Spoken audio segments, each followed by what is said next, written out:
Hello बच्चों, कैसे हो आप लोग। I hope you are doing very well in your life. तो बच्चों, आज हम लोग क्या करने वाले हैं आज हम लोग कुछ दुख तकलीफ समस्या पे चर्चा करने वाले हैं, है ना। जो बच्चे फेस कर रहे हैं, अभी फेस कर रहे हैं कि फिजिक्स का सवाल नहीं हो रहा है। फिजिक्स सवाल कुछ क्वेश्चन हो जाते हैं, कुछ क्वेश्चन में दिक्कत आती है। कुछ ये भी बोलते हैं कि सर मेंस तक तो ठीक है, एडवांस के क्वेश्चंस नहीं बनते हैं। कुछ ये भी बोलते हैं कि सर एडवांस के इजी बन जाते हैं, मीडियम और हार्ड नहीं बनते हैं। मेजर कारण क्या हो सकता है ना।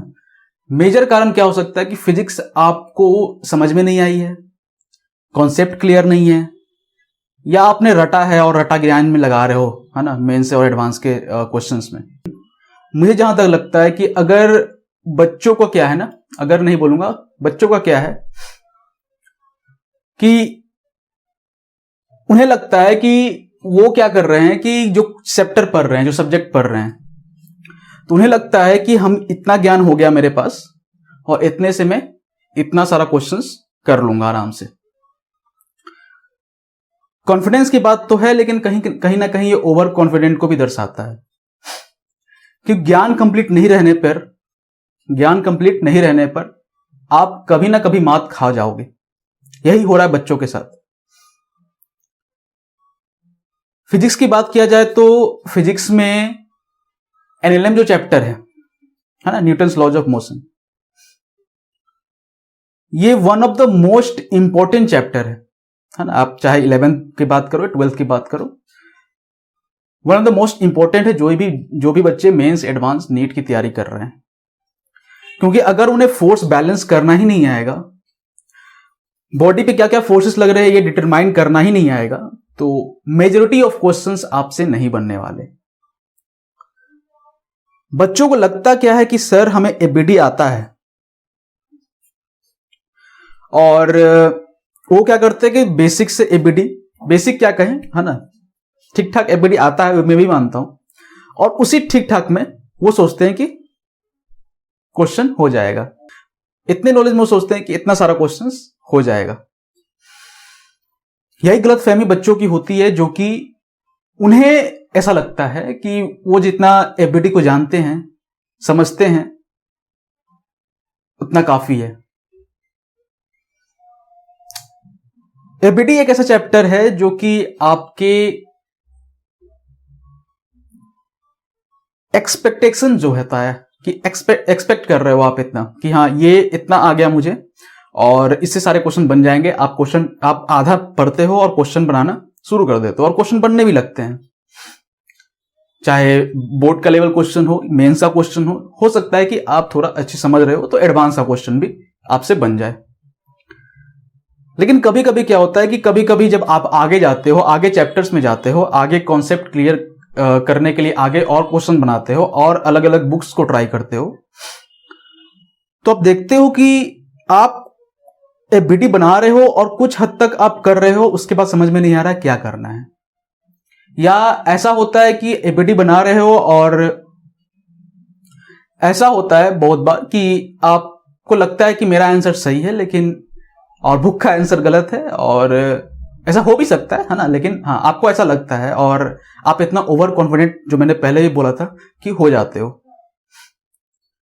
एबीडी बहुत धोखेबाज कहूंगा मैं कि ये टॉपिक है ना। धोखेबाज इन द सेंस कि आपको लगता है कि आप जितना पढ़ लिए उतना से काफी ज्ञान हो गया, और क्वेश्चन भी बनने लगता है।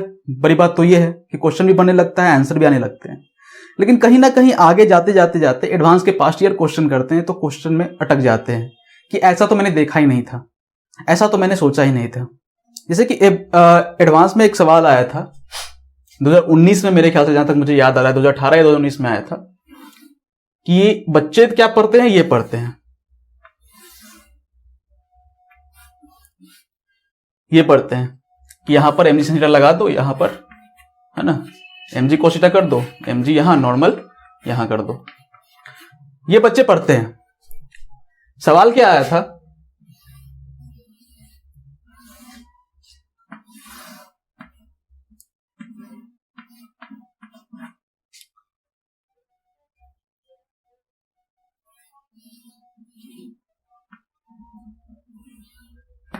सवाल कुछ ऐसा था, यहां पर गड्ढा कर दिया गया था, होल कर दिया गया था,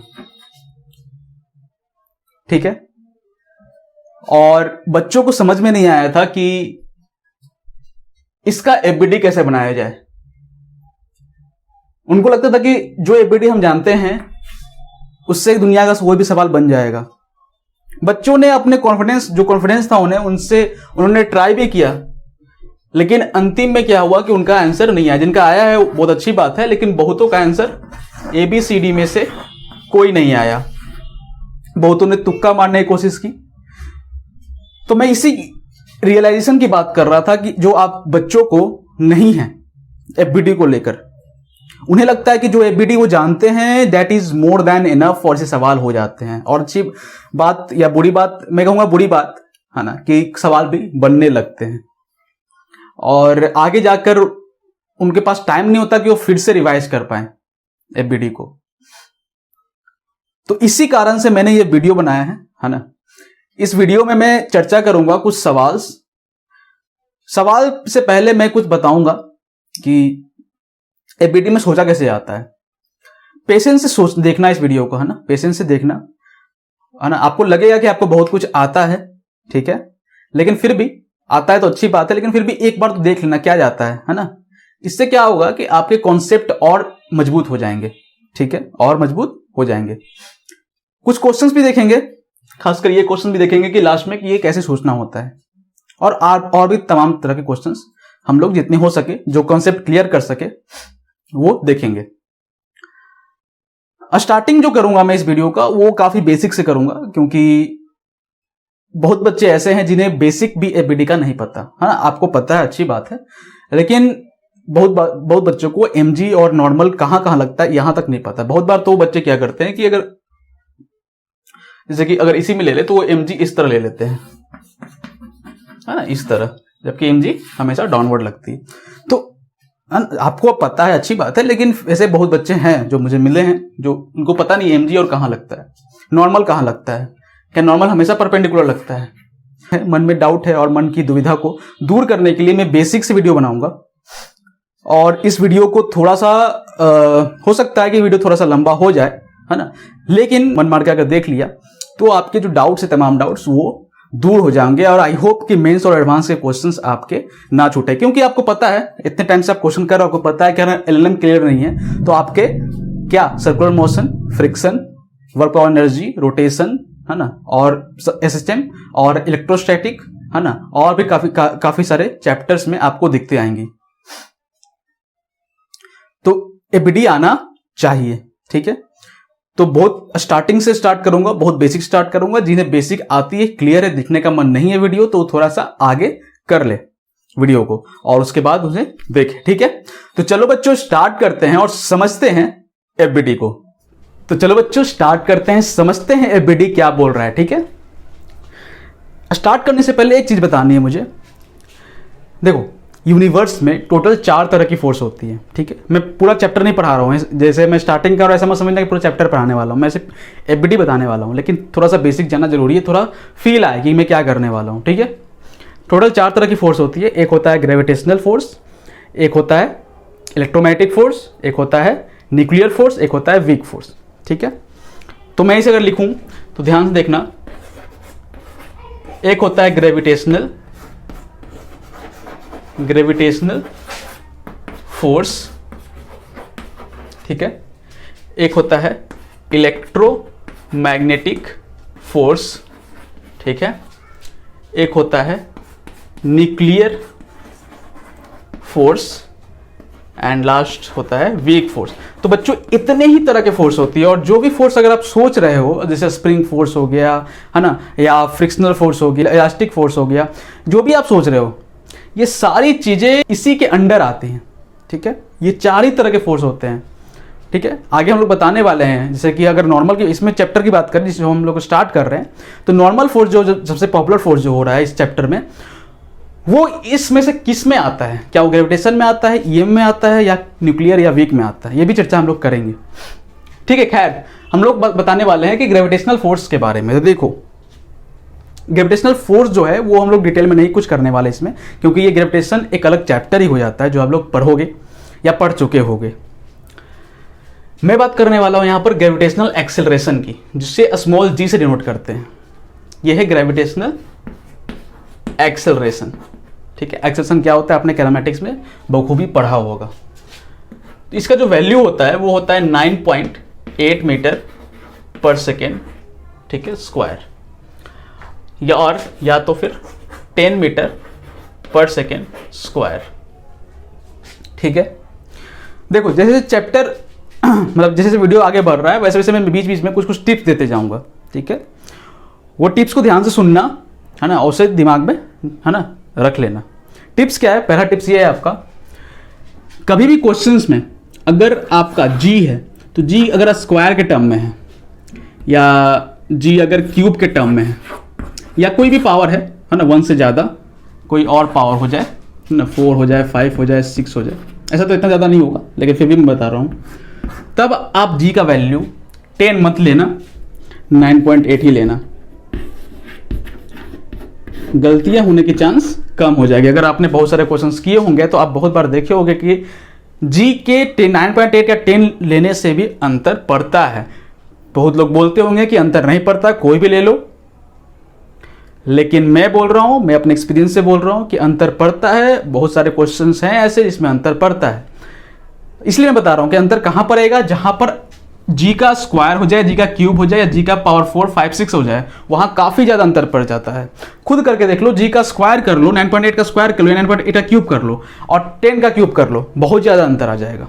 ठीक है, कब लेना है तो देखो, जी का वैल्यू अगर सिर्फ जी है, वनली जी, तो आप 9.8 लो या फिर 10 लो, कोई फर्क नहीं पड़ता, कोई फर्क नहीं पड़ता। तो ध्यान रखना, जी के पावर में रहेगा तो 9.8 ही लो, और सिर्फ जी रहेगा तो कुछ भी लो, कोई फर्क नहीं पड़ता।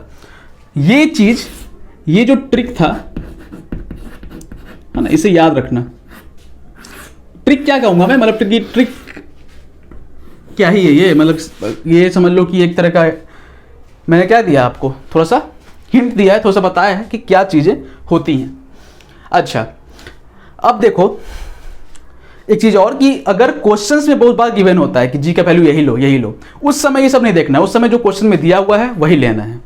ठीक है, उस समय जो क्वेश्चन में दिया हुआ है वही लेना है। अगर क्वेश्चन बोला है जी का वैल्यू 9.8 लो तो 9.8 ही लो, अगर क्वेश्चन में दिया है जी का वैल्यू 10 लो तो 10 ही लो, जो क्वेश्चन बोल रहा है वही लो। लेकिन अगर क्वेश्चन में नहीं गिवन है तब ये देखना है कि हाँ जी का अगर स्क्वायर के टर्म में कुछ आ रहा है तो 9.8 लेंगे, और जी ही सिर्फ है तो कुछ भी लो, आंसर में फर्क नहीं पड़ेगा ज्यादा। ठीक है, ये हिंट हो गया। आगे हम लोग चलने वाले हैं, कुछ मैं फिगर्स बनाने वाला हूं, वहां मैं बताने वाला हूं कि जो ये जी है, ये जो फोर्स है, जैसे कि ये फोर्स है ना, तो ये फोर्स ऑफ कोर्स ये एक्सेलरेशन या फोर्स इक्वल टू क्या होता है, मास इनटू एक्सेलरेशन। तो मास इनटू एफ जी मतलब gravitational force, mass into acceleration क्या हो जाएगा, यहां पर जी हो जाएगा तो एम जी। तो ये होता है ग्रेविटेशनल फोर्स। ठीक है, तो मैं कुछ डायग्राम्स बनाता हूं यहां पर और आपको थोड़ा सा बताता हूं मैं आपको। ठीक है, जिसको डाउट है कि mg कहाँ लगता है उसको डाउट्स को क्लियर करूंगा मैं अभी। ठीक है, ये देखो, ये आपका ट्राइंगल हुआ, ये आपका सर्कल मान लो इसे, और कोई फिगर मानना है तो देख लो, और क्या हो जाएगा, ये एक स्क्वायर मान लो, और ये एक ट्राइंगल मान लो, या ऐसा मान लो, क्या कहते हैं, ऐसा मान लो, है ना, या फिर हाँ एक ऐसा भी होता है पॉपुलर, ऐसा मान लो। ठीक है, इन सब में मैं बताने वाला हूं कि mg कहां कहां लगेगा। ठीक है, ध्यान सुनना, जो मैं बोल रहा हूं ध्यान सुनते जाना, एक भी चीज स्किप मत करना, बहुत इंपॉर्टेंट वीडियो है ये। ठीक है, आपके किसी भी क्वेश्चन मेंस या एडवांस में, ठीक है, आपका हेल्प करेगा। क्योंकि बच्चे क्या होते हैं, थोड़े थोड़े नॉलेज के लिए कर देते हैं, मैंने वैसे पहले 10 मिनट बोल चुका हूं उस पर, तो उसको मैं फिर से नहीं बोलना चाहता। तो उसको समझो कि है ना, कि बेसिक क्लियर नहीं होता है तो बहुत ज़्यादा कॉन्फिडेंस हो जाता है और सवाल में गलती हो जाता है। देखो ध्यान से, mg जो होता है ना, mg वो हमेशा डाउनवर्ड लगता है, हमेशा किसी भी बॉडी के। और डाउनवर्ड कैसे, तो कोई बॉडी के सिमेट्रिकली सेंटर से स्टार्ट होगा। अगर सिमेट्रिकली क्या होता है नहीं पता तो कोई बात नहीं, सेंटर ले लो। ऐसे सिमेट्रिकल मतलब ये होता है कि आप उसको आधा काटो तो आधा आधा बढ़ जाए, बिल्कुल इक्वल। लेकिन अगर नहीं पता तो देखो सेंटर लो और सेंटर से बिल्कुल डाउनवर्ड लो। ठीक है, तो वही होगा ग्रेविटेशनल फोर्स, जो किसके बराबर होगा, mg के। कोई दिक्कत वाली बात नहीं है। इस तरह इसका सेंटर लो और सेंटर से नीचे की तरफ कर दो, ठीक है। ये लो, इसके भी नीचे की तरफ कर दो, ठीक है। हमेशा डाउनवर्ड लेगा, याद रखना। ये भी कहाँ होगा, इसके भी नीचे। कैसा भी हो, पूरे बॉडी को तुम एक पॉइंट साइज मानो, पॉइंट मानो और उसके बाद इसको नीचे की तरफ कर दो। ये भी है, कोई दिक्कत की बात नहीं है, इसमें भी नीचे ही लगेगा, है ना। m मतलब मास हो गया बॉडी का, इसका मान लो कि m इसका तो इसका मास, m इसका तो इसका मास। हाँ जी, तो पता है फिक्स है 9.8 लो या 10 लो, क्योंकि इसमें स्क्वायर स्क्वायर है नहीं, तो कुछ भी ले सकते हो, 9.8 10 है, कुछ भी ले सकते हो। इसमें क्या होता है ना, गलती क्या होता है इसमें, बहुत तो मैक्सिमम तो सही करेंगे, लेकिन बहुत बच्चे मैंने देखा है गलती क्या करते हैं। ध्यान से देखना, अगर ये देखना, ये जो है वो क्या ले लेते हैं, इस तरह से हम ले लेते हैं, किसको, mg को, ठीक है, जो कि सरासर गलत है। सोचते क्या है, सोचना भी एक प्रोसेस, जो सोचते हैं ना वो भी बहुत रोचक है। सोचते क्या है ना, मैं बताता हूं। देखो, वो सोचते हैं कि अगर ये टेढ़ा है, अगर ये सीधा होता, अगर ये सीधा होता, मान लो ऐसा होता, तब तो mg ऐसा लग रहा होता। वो सोचते, बच्चे सोचते क्या, मैं बताता हूं, तब तो ऐसा लग रहा होता। तो जब इसको मुड़ा दिए हैं तो mg फिर ऐसा होगा, क्योंकि जैसे ऐसे मुड़ रहे हैं तो mg भी इस तरह से हो जाएगा। देखो, तो वो सोचते हैं तो फिर mg इस तरह लगा देते हैं, लेकिन ये गलत है। mg कैसा भी फिगर हो, mg हमेशा नीचे लगेगा, हमेशा डाउनवर्ड की तरफ। ये समझ में आ गया। एक सवाल है SC वर्मा में, और उसमें क्या होता है, बहुत बार गलती कर देते हैं बच्चे। देखो, अगर मैं मान लो इसी फिगर को मानूं कि ये हमारा अर्थ है, ये हमारा अर्थ है ना। इसको भी भूल जाओ, ये सब जो चीजें लिखी हुई है इसको भूल जाओ। मैं इसको ऑब्जेक्ट मान रहा था उस समय, अभी मैं इसको अर्थ मान रहा हूं, ठीक है। ये चीज सब सही है, सब चीज ठीक है। मैं अभी दूसरा टॉपिक पे आ रहा हूं। तो इसको मानो कि ये अर्थ है। तो अगर कोई इंसान यहां खड़ा है, ठीक है, यहां, ऑफकोर्स हम अर्थ पे हर जगह पे हम लोग हैं, है ना। और इसका बताना कि mg कहां लग रहा है, ठीक है, इस बंदे का। तो गलती क्या करते हैं, यहां भी वो नीचे ले लेंगे कि mg यहां होगा इस इंसान का। अगर इंसान ऐसे खड़ा है, दिख रहा है ना, चेहरा है, ये पैर है यहां पर, ऐसे है, तो mg यहां ले लेंगे। ये गलत है, ठीक है। वीडियो में देखते रहो, समझते रहो, ठीक है। बहुत सारी इंपॉर्टेंट चीज बताने वाला हूं। गलतियां क्या होती है, उनको क्या लगता है कि हमको सब आ गया, इतना आ गया तो बहुत हो गया, लेकिन यहां पर देखो गलती कर दिया, ठीक है। तो सब्र रखो, समझो ध्यान से, ये गलत है। जो भी ग्रेविटेशनल एक्सेलरेशन, ग्रेविटेशनल फोर्स जो लग रहा है ना, वो हमेशा अर्थ के सेंटर की तरफ लगता है, अर्थ के सेंटर की तरफ लगता है। ध्यान समझना, अगर क्वेश्चन में अर्थ गिवन है तो उसको अलग तरीके से सोचेंगे, अलग तरीके से सोचेंगे। तो हमेशा तुमको क्या करना है कि अगर अर्थ है और अर्थ पे मान लो ऐसा इंसान खड़ा है, तो इसका ग्रेविटेशनल फोर्स हमेशा सेंटर की तरफ, मतलब कि ये लगेगा, यहां लगेगा उसका mg। समझ में आ रहा है। यहां कोई इंसान अगर यहां खड़ा है, कोई दिमाग में ये आ रहा होगा सर ऐसे खड़ा होता तो ऐसे, तो क्या लगता है mg यहां लगता, नीचे की तरफ। अरे भाई mg ऐसे कैसे लग सकता है, यहां तो तुम्हारा अर्थ ही नहीं है ना, यहां तो तुम्हारा इनवर्स आ गया, मतलब स्पेस आ गया, है ना, स्पेस आ गया, यहां अर्थ ही नहीं है, अर्थ पे लगेगा ना, तो अर्थ पे लगेगा। तो ये गलत है, हमेशा सेंटर, देखो सेंटर, अर्थ के सेंटर पे लगेगा mg। कोई इंसान अगर यहां खड़ा है तो भी यहीं लगेगा mg, सेंटर की तरफ। कोई इंसान अगर यहां खड़ा है तो उसको भी यहां लगेगा mg। समझ में आ गया। तो अर्थ में इंसान जहां भी खड़ा हो, उसका mg हमेशा उसके अर्थ के सेंटर के टुवार्ड्स लगेगा। समझ में आ गया। ये गलती होती है, ऐसा सवाल पूछा भी जाता है, SC वर्मा में भी सवाल है ये ऐसा। तो आपको समझ में आ गया। अगर ये इसको ऑब्जेक्ट मान रहे थे, इसको एक क्या गोल गेंद मान रहे थे, गेंद मानने तो समझो mg तो चलेगा, लेकिन जब इसको अर्थ मानोगे और इंसान अगर इस तरह से है, या कोई इंसान छोड़ दे, या कोई ऑब्जेक्ट ही मान लो ना, मान लो कोई ऑब्जेक्ट यहां पर है, तो उसका भी सेंटर ही लगेगा। यहां कोई ऑब्जेक्ट रखा हुआ है तो उसका भी सेंटर ही लगेगा, ठीक है, क्या mg। समझ में आ गया। तो अर्थ के केस में ऐसे सोचना होता है, ठीक है। इसके नोट करो। आगे हम लोग देखते हैं नॉर्मल फोर्स के बारे में। नॉर्मल फोर्स क्या है और इनमें से किस में कंसीडर करेंगे हम नॉर्मल फोर्स को, ये भी समझते हैं, ठीक है। नॉर्मल फोर्स क्या होता है कि अगर सपोज थोड़ा फील देता हूं मैं कि अगर ये सब ऑब्जेक्ट जो हैं किसी ना किसी पे रखा हुआ है, मतलब कि मान लो ये टेबल पे रखा हुआ है, चेयर पे रखा हुआ है ना, सीढ़ी पे रखा हुआ है, लेडर पे रखा हुआ है, तो एबिलिटी क्या होगा, क्या यही होगा कुछ अलग, या कुछ नया फोर्स इंट्रोड्यूस होगा। ठीक है, इसे नोट करो, आगे बढ़ते हैं हम लोग। हाँ तो बच्चों अब हम लोग आते हैं नॉर्मल फोर्स, समझते हैं नॉर्मल फोर्स क्या होता है। ठीक है, जरा लिखना, कॉपी पेन निकाल लेना। नॉर्मल फोर्स नाम से क्लियर है, नॉर्मल मतलब ये नॉर्मल का मतलब पता है आपको कि परपेंडिकुलर, मतलब ये फोर्स परपेंडिकुलर लगता है, समझना थोड़ा सा। हेडिंग डालना नॉर्मल फोर्स। ठीक है, इसमें जो पहला पॉइंट लिखना, एक्ट नॉर्मली। नॉर्मली का मतलब परपेंडिकुलर लगता है ना, टू द ऑब्जेक्ट,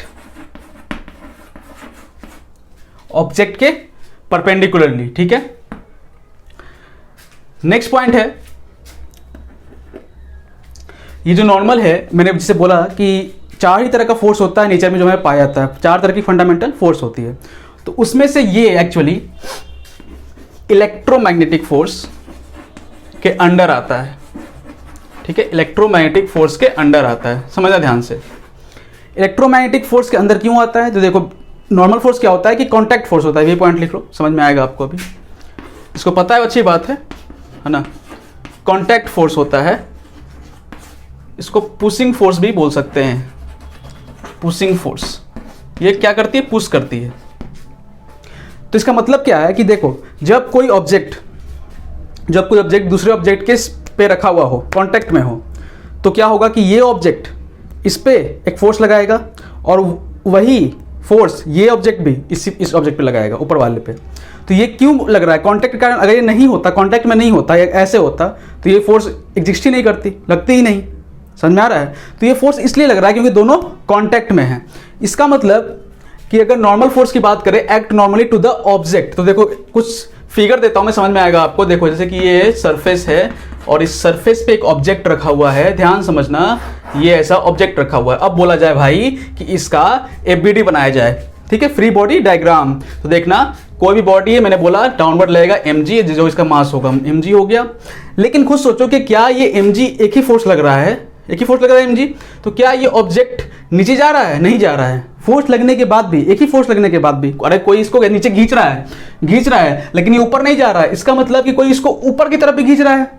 ऊपर की तरफ कोई फोर्स लग रहा होगा और उतना ही लग रहा होगा जितना ये लग रहा है, क्योंकि अगर ऊपर वाला फोर्स ज्यादा होता तो ये ऊपर जाता और नीचे वाला फोर्स ज्यादा होता तो नीचे जाता, दोनों बराबर होगा, इसलिए रुका हुआ है। ये ऊपर फोर्स लग रहा है, कौन लगा रहा है? तो अगर सोचो कि कांटेक्ट में है तभी ना, सरफेस से कांटेक्ट में तभी लग रहा है, रुका हुआ है। अगर एक सरफेस से कांटेक्ट में होता, हवा में होता, तो ऑफकोर्स नीचे गिरता।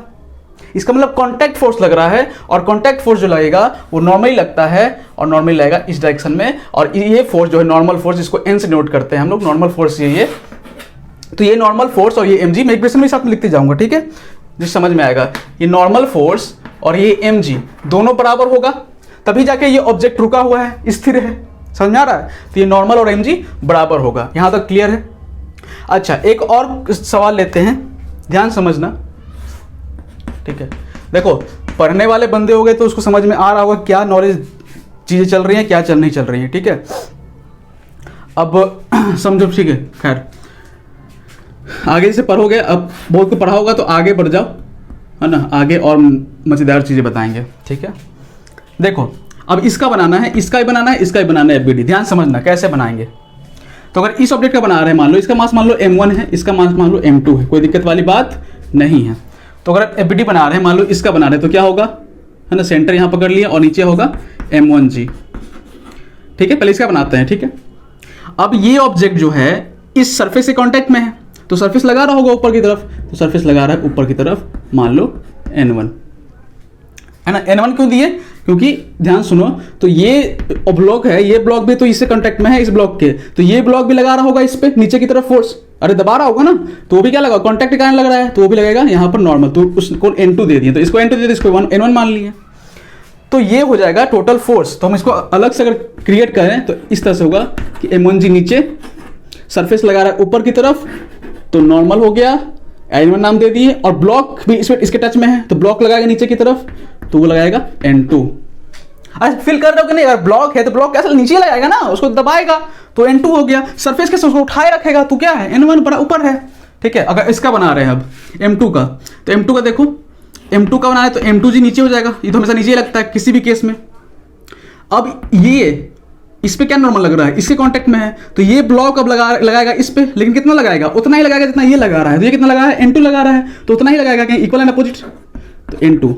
अरे ये ब्लॉक ध्यान सुनना, ये ब्लॉक इस ब्लॉक पे N2 फोर्स लगा रहा है नॉर्मल, तो M1 भी M2 पे N2 ही लगाएगा, M1 ब्लॉक भी M2 ब्लॉक पे N2 ही फोर्स लगाएगा, इक्वल एंड अपोजिट। तो ये हो गया इसका FBD। इक्वेशन अगर लिखना है तो इसका इक्वेशन लिख देंगे इस तरह से कि दोनों अगर स्टेशनरी है सब चीज, तो इसका हो जाएगा क्या, N1 बराबर है N2 प्लस M1G के। दोनों फोर्स क्या होगा, ये और ये दोनों फोर्स का क्या होगा, बराबर होगा, ऊपर नीचे जितना ही फोर्स है बराबर। इसमें क्या होगा, N2 क्या होगा, M2G हो जाएगा। अब सवाल में कुछ होता नहीं है, M2G यहाँ आया ना, N2 का वैल्यू ये यहाँ पुट कर दो, तो क्या हो जाएगा, N1 का वैल्यू M2G प्लस M1G, और G को कॉमन निकाल लो, G को कॉमन निकाल लो, तो क्या आएगा, M1 प्लस M2, बस हो गया, यही हो गया नॉर्मल। N1 निकल गया और N2 यहाँ निकल गया। अगर मास मान लो कि M1 का मास दिया हुआ है 2 kg क्वेश्चन में, और इसका दिया हुआ है 3 kg, सिंपल सी बात है, तो पुट कर लो, N2 निकालना है तो M2 कितना है 3, और G कितना होता है 10 मान लो, अगर एक ही दिया है तो 30, तो 30, और नॉर्मल क्या है, फोर्स है, तो फोर्स से क्या होता है यूनिट, न्यूटन, तो न्यूटन हो गया।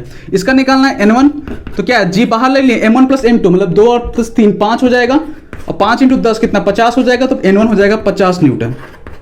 ठीक है, इसका मतलब ये फोर्स 50 न्यूटन है, और ये फोर्स कितना है, 30 न्यूटन है, 30 है ना, तो सोच लो, देखो दोनों बराबर होना चाहिए ना, तो 30 है तो ये 20 होना चाहिए, तो चेक कर लो, M1 कितना है 2, तो 2 और G कितना है 10, तो 10, 20 आ रहा है ना, तो ऊपर और नीचे दोनों फोर्स बराबर है, तो ये सेटिस्फाई कर रहा है और ये भी सेटिस्फाई कर रहा है, तो सब हो गया।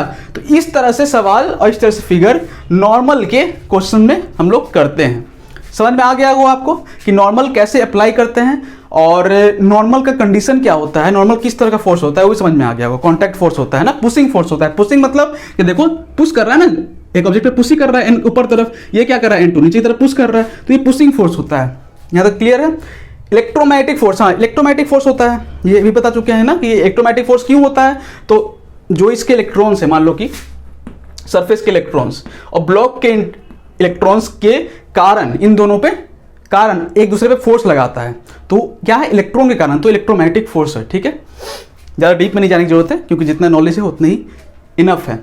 दूसरी बात ये हो सकती है, दूसरी बात कि क्या ये नॉर्मल या M1G सिर्फ यही लग रहा है, नहीं, ये सब जगह लग रहा है, हर जगह लग रही है फोर्स, M1G हर जगह लग रही है, N भी हर जगह लग रहा है। लेकिन हम हर जगह लेने कोई मतलब, हम इसको पॉइंट साइज मानते हैं कि जितना ही बड़ा ऑब्जेक्ट है उसको पॉइंट साइज मानेंगे, ताकि कैलकुलेशन करना ईजी हो जाएगा। कि हर जगह पर ऑफकोर्स मास क्या होता है, क्वेश्चन में अगर गिवन नहीं है तो मास सब जगह एक ही जैसा थोड़ी ना होगा, अलग अलग हो सकता है अलग अलग जगह, ऐसा नहीं है कि सब जगह सेम ही होगा। यहाँ का मास कुछ और, यहाँ का मास कुछ और, यहाँ का मास कुछ और, डिपेंड करता है ना, वहाँ के नंबर ऑफ एटम्स कितने, मॉलिक्यूल्स कितने, उस पर डिपेंड करेगा। लेकिन हम लोग इतना डीप में नहीं जाते हैं और इतना हर पोजीशन का, हर अमाउंट का, हर जगह का नहीं निकालते हैं। हम सिर्फ उसको पॉइंट साइज मान लेते हैं और उस तरह से कैलकुलेट करते हैं। तो सिर्फ इसको मान लेना है कि ये पूरा ऑब्जेक्ट एक पॉइंट साइज है, और फिर करना है इसको अलग अलग पार्ट को अलग अलग एंगल से नहीं सोचना होता है। ठीक है, इसको नोट करो, आगे हम लोग बढ़ते हैं बच्चों। ठीक है, हाँ तो बच्चों अब कुछ सवाल देखते हैं। ठीक है, सवाल जो आप प्रैक्टिस के समय, प्रैक्टिस के दौरान देखोगे काफ़ी सारे बुक्स में, और सवाल वो जो कि एग्जाम्स में आ सकते हैं, मेंस या एडवांस में। ठीक है, सवाल समझते हैं। सवाल से क्या गए, मैंने एबीडी बताऊंगा, एबीडी से साथ साथ मैं इक्वेशन बताऊंगा। दो चीज़ इंपॉर्टेंट होते हैं, उसके बाद कैलकुलेशन है, वो आप पे डिपेंड करता है कि आप कैलकुलेशन कैसा करते हैं।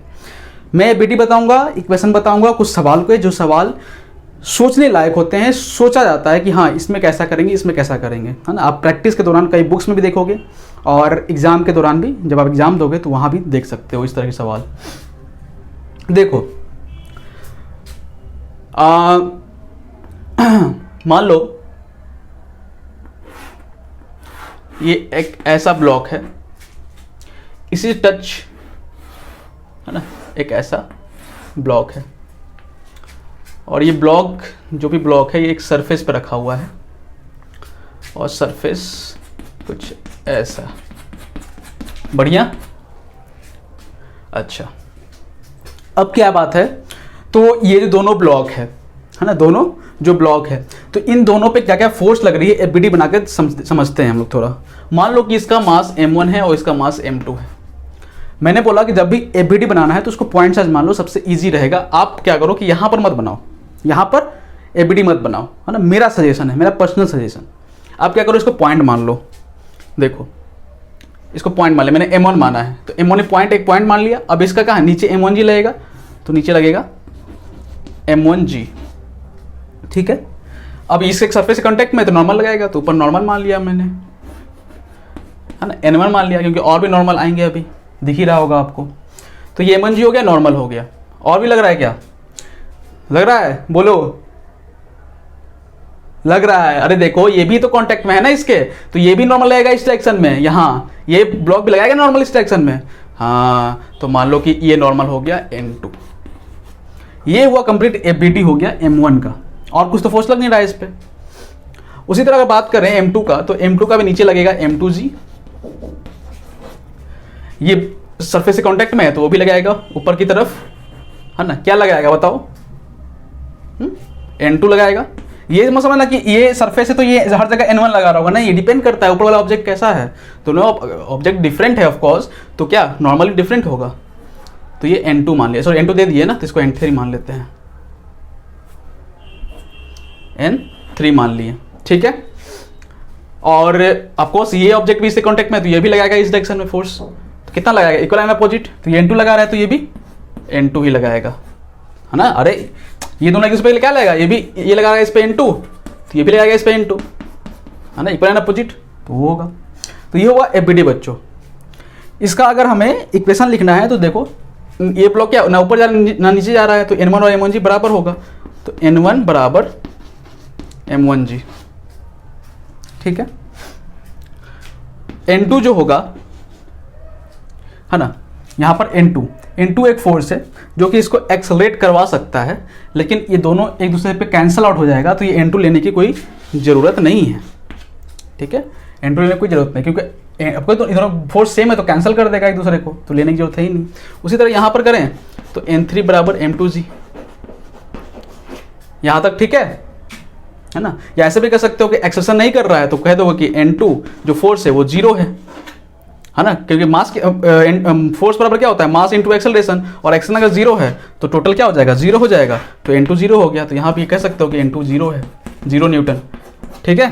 तो ये इक्वेशन आया और ये कुछ इक्वेशन आया। अब m1 वैल्यू जो भी होगा m2 वैल्यू को पुट कर दोगे, n1 n2 जो भी है निकल जाएगा हमारा। n2 तो निकल ही चुका है, 0 है, दोनों को कैंसिल कर देगा। तो इसे नोट करो, ठीक है। आगे नेक्स्ट सवाल में देखते हैं हम लोग। तो चलो बच्चों नेक्स्ट सवाल की ओर देखते हैं। नेक्स्ट सवाल क्या कह रहा है जरा समझते हैं। ये थोड़ा डिफरेंट सवाल है, आपको पता ही होगा, लेकिन इसमें गलतियाँ क्या होती है ना, लैंग्वेज समझने में कभी की गलती हो जाती है। देखो क्या, अगर ये ब्लॉक है, ठीक है, और बोला जाए कि इसमें हॉरिजॉन्टल फोर्स लगाओ, कहीं बोलता है वर्टिकल फोर्स लगाओ, कहीं बोलता है पैरेलल, कहीं बोलता है परपेंडिकुलर, तो समझो कि कहाँ कहाँ क्या क्या फोर्स हो सकता है। ये जो इस तरह से अगर फोर्स लगा रहे हो तो से आप बोलो कि हॉरिजॉन्टल है या मूव कर रहा है, जैसे भी कंडीशन बोलो, हॉरिजॉन्टल ये होता है, ठीक है।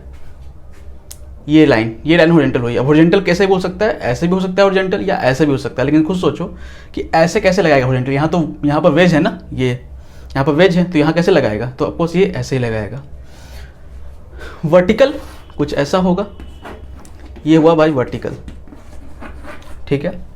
अब आता है परपेंडिकुलर फोर्स अगर लगाना हो तो कैसे लगाएगा, इसके परपेंडिकुलर, मतलब यहाँ पर दिखाया था थोड़ा अलग करके, नहीं तो है ना क्लियर दिखेगा ऐसे। तो ये परपेंडिकुलर हुआ, तो ऐसे अगर फोर्स लगा रहे हो तो ये परपेंडिकुलर फोर्स हुआ, और इस डायरेक्शन में फोर्स लगा रहे हो, देखो इस डायरेक्शन में ऐसे, तो ये हुआ पैरेलल।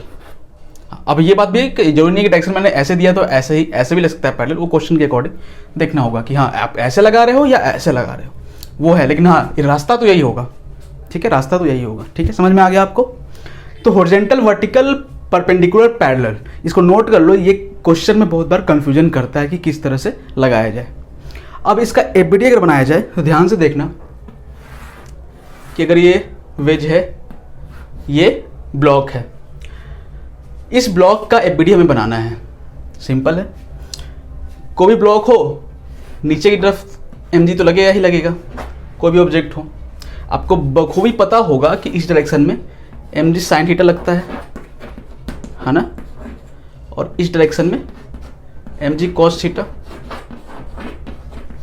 हाँ, ये भी बात सही है कि इस डायरेक्शन में कॉस हो सकता है, इस डायरेक्शन में साइन हो सकता है, वो तोड़ने के ऊपर डिपेंड करता है। लेकिन जो फेमिलियर है, जिससे हम लोग बहुत ज़्यादा फेमिलियर होते हैं, तो वही लेके चल रहे हैं, ठीक है। उस पर चर्चा नहीं करने की जो भी ज़रूरत नहीं है ना। किसी भी कंडीशन में वो ज़रूरत या नीड नहीं पड़ेगी कि आप साइन यहाँ तोड़ो या कॉस यहाँ तोड़ो, वो नीड नहीं पड़ने वाली कभी, ठीक है। तो मैंने यहाँ mg को ब्रेक किया है हॉरिजॉन्टल वर्टिकल। किसी भी फोर्स को आप हॉरिजॉन्टल और वर्टिकल, टेढ़े फोर्स को, जो टेढ़ा लग रहा है ना, उसको हॉरिजॉन्टल और वर्टिकल में तोड़ना सही रहेगा क्वेश्चन सॉल्व करने के लिए एफबीडी के। समझ में आ गया, ठीक है। तो ये देखो mg को मैंने तोड़ दिया ऐसे साइन और कॉस में, कैसे टूटा। अगर ये डाउट है तो ये भी डाउट क्लियर कर देते हैं। मान लो कि ये एंगल थीटा है, क्लियर है। इसको थोड़ा सा एक्सटेंड करते हैं, तो ये बिल्कुल सीधा है तो 90 डिग्री बना रहा होगा। यहाँ पर ये 90 है, तो ये एंगल कितना होगा बताओ। ये ट्रायंगल अगर है, ये ट्रायंगल अगर हम लें तो ये एंगल कितना होगा, 90 माइनस थीटा होगा। अरे तीनों जोड़ने पे क्या आना चाहिए, 180 आना चाहिए ना। तो जोड़ दो, थीटा प्लस ये कितना है 90। मान लो कि हमको ये एंगल नहीं पता है, ये एंगल, तो मान लो x मान लेते हैं। तीनों जोड़ने पे 180 आना चाहिए, तो 180 कर देते हैं। तो x कितना हो जाएगा 180 डिग्री। थीटा इधर जाएगा तो माइनस थीटा, 90 इधर जाएगा तो माइनस 90 डिग्री, है ना। तो कितना हो गया x इक्वल टू 180 में से 90 गया, 90 हो गया। तो 90 डिग्री माइनस थीटा, तो ये 90 माइनस थीटा हो गया। क्लियर है। अब ध्यान से देखना, अगर ये 90 माइनस थीटा है तो ये एंगल, छोटा सा एंगल जो दिख रहा है, छोटा सा एंगल, ये भी 90 माइनस थीटा होगा। नहीं समझ में आ रहा है, देखो क्लियर थोड़ा बना देते हैं। अगर ये ब्लॉक है, ये ब्लॉक है, यहाँ पर mg लग रही है, यहाँ पर mg लग रही है, ठीक है। और ये आपका mg cos थीटा है, और यहाँ जो थोड़ा और बड़ा कर देंगे तब समझ में आएगा। इसको थोड़ा और बड़ा कर दिए, ठीक है ना। कोई बड़ी बात, इसको बड़ा कर दो, चलो कन्फ्यूजन ना हो तुम लोग कि बीच में क्यों नहीं ले रहे हैं सर। तो ये भी ऐसा कर लो, ठीक है, कोई दिक्कत वाली बात नहीं है। ये हो गया, हमें ये ब्लॉक बना है थोड़ा और बड़ा करके आपको दिखे क्लियरली, है ना। तो ये हो गया। अब ये है जो तुम्हारा क्या कहते हैं, वेज है, वो ऐसे है कुछ। तो देखो ध्यान से कि जो ये एंगल होगा 90 माइनस थीटा, ये एंगल है ना, तो वही एंगल यहाँ भी होगा 90 माइनस थीटा। ये 90 माइनस थीटा, तो ये भी क्या होगा, छोटा सा एंगल 90 माइनस थीटा। ये 90 माइनस थीटा और ये क्या 90 है, तो 90 और 90 माइनस थीटा, तो ये कितना बचा, थीटा ही बचा ना। तीनों जोड़ के देख लेना, थीटा ही आएगा। ऐसे निकाले हैं, ये 90 है, ये 90 माइनस थीटा है, तो ये थीटा ही आएगा।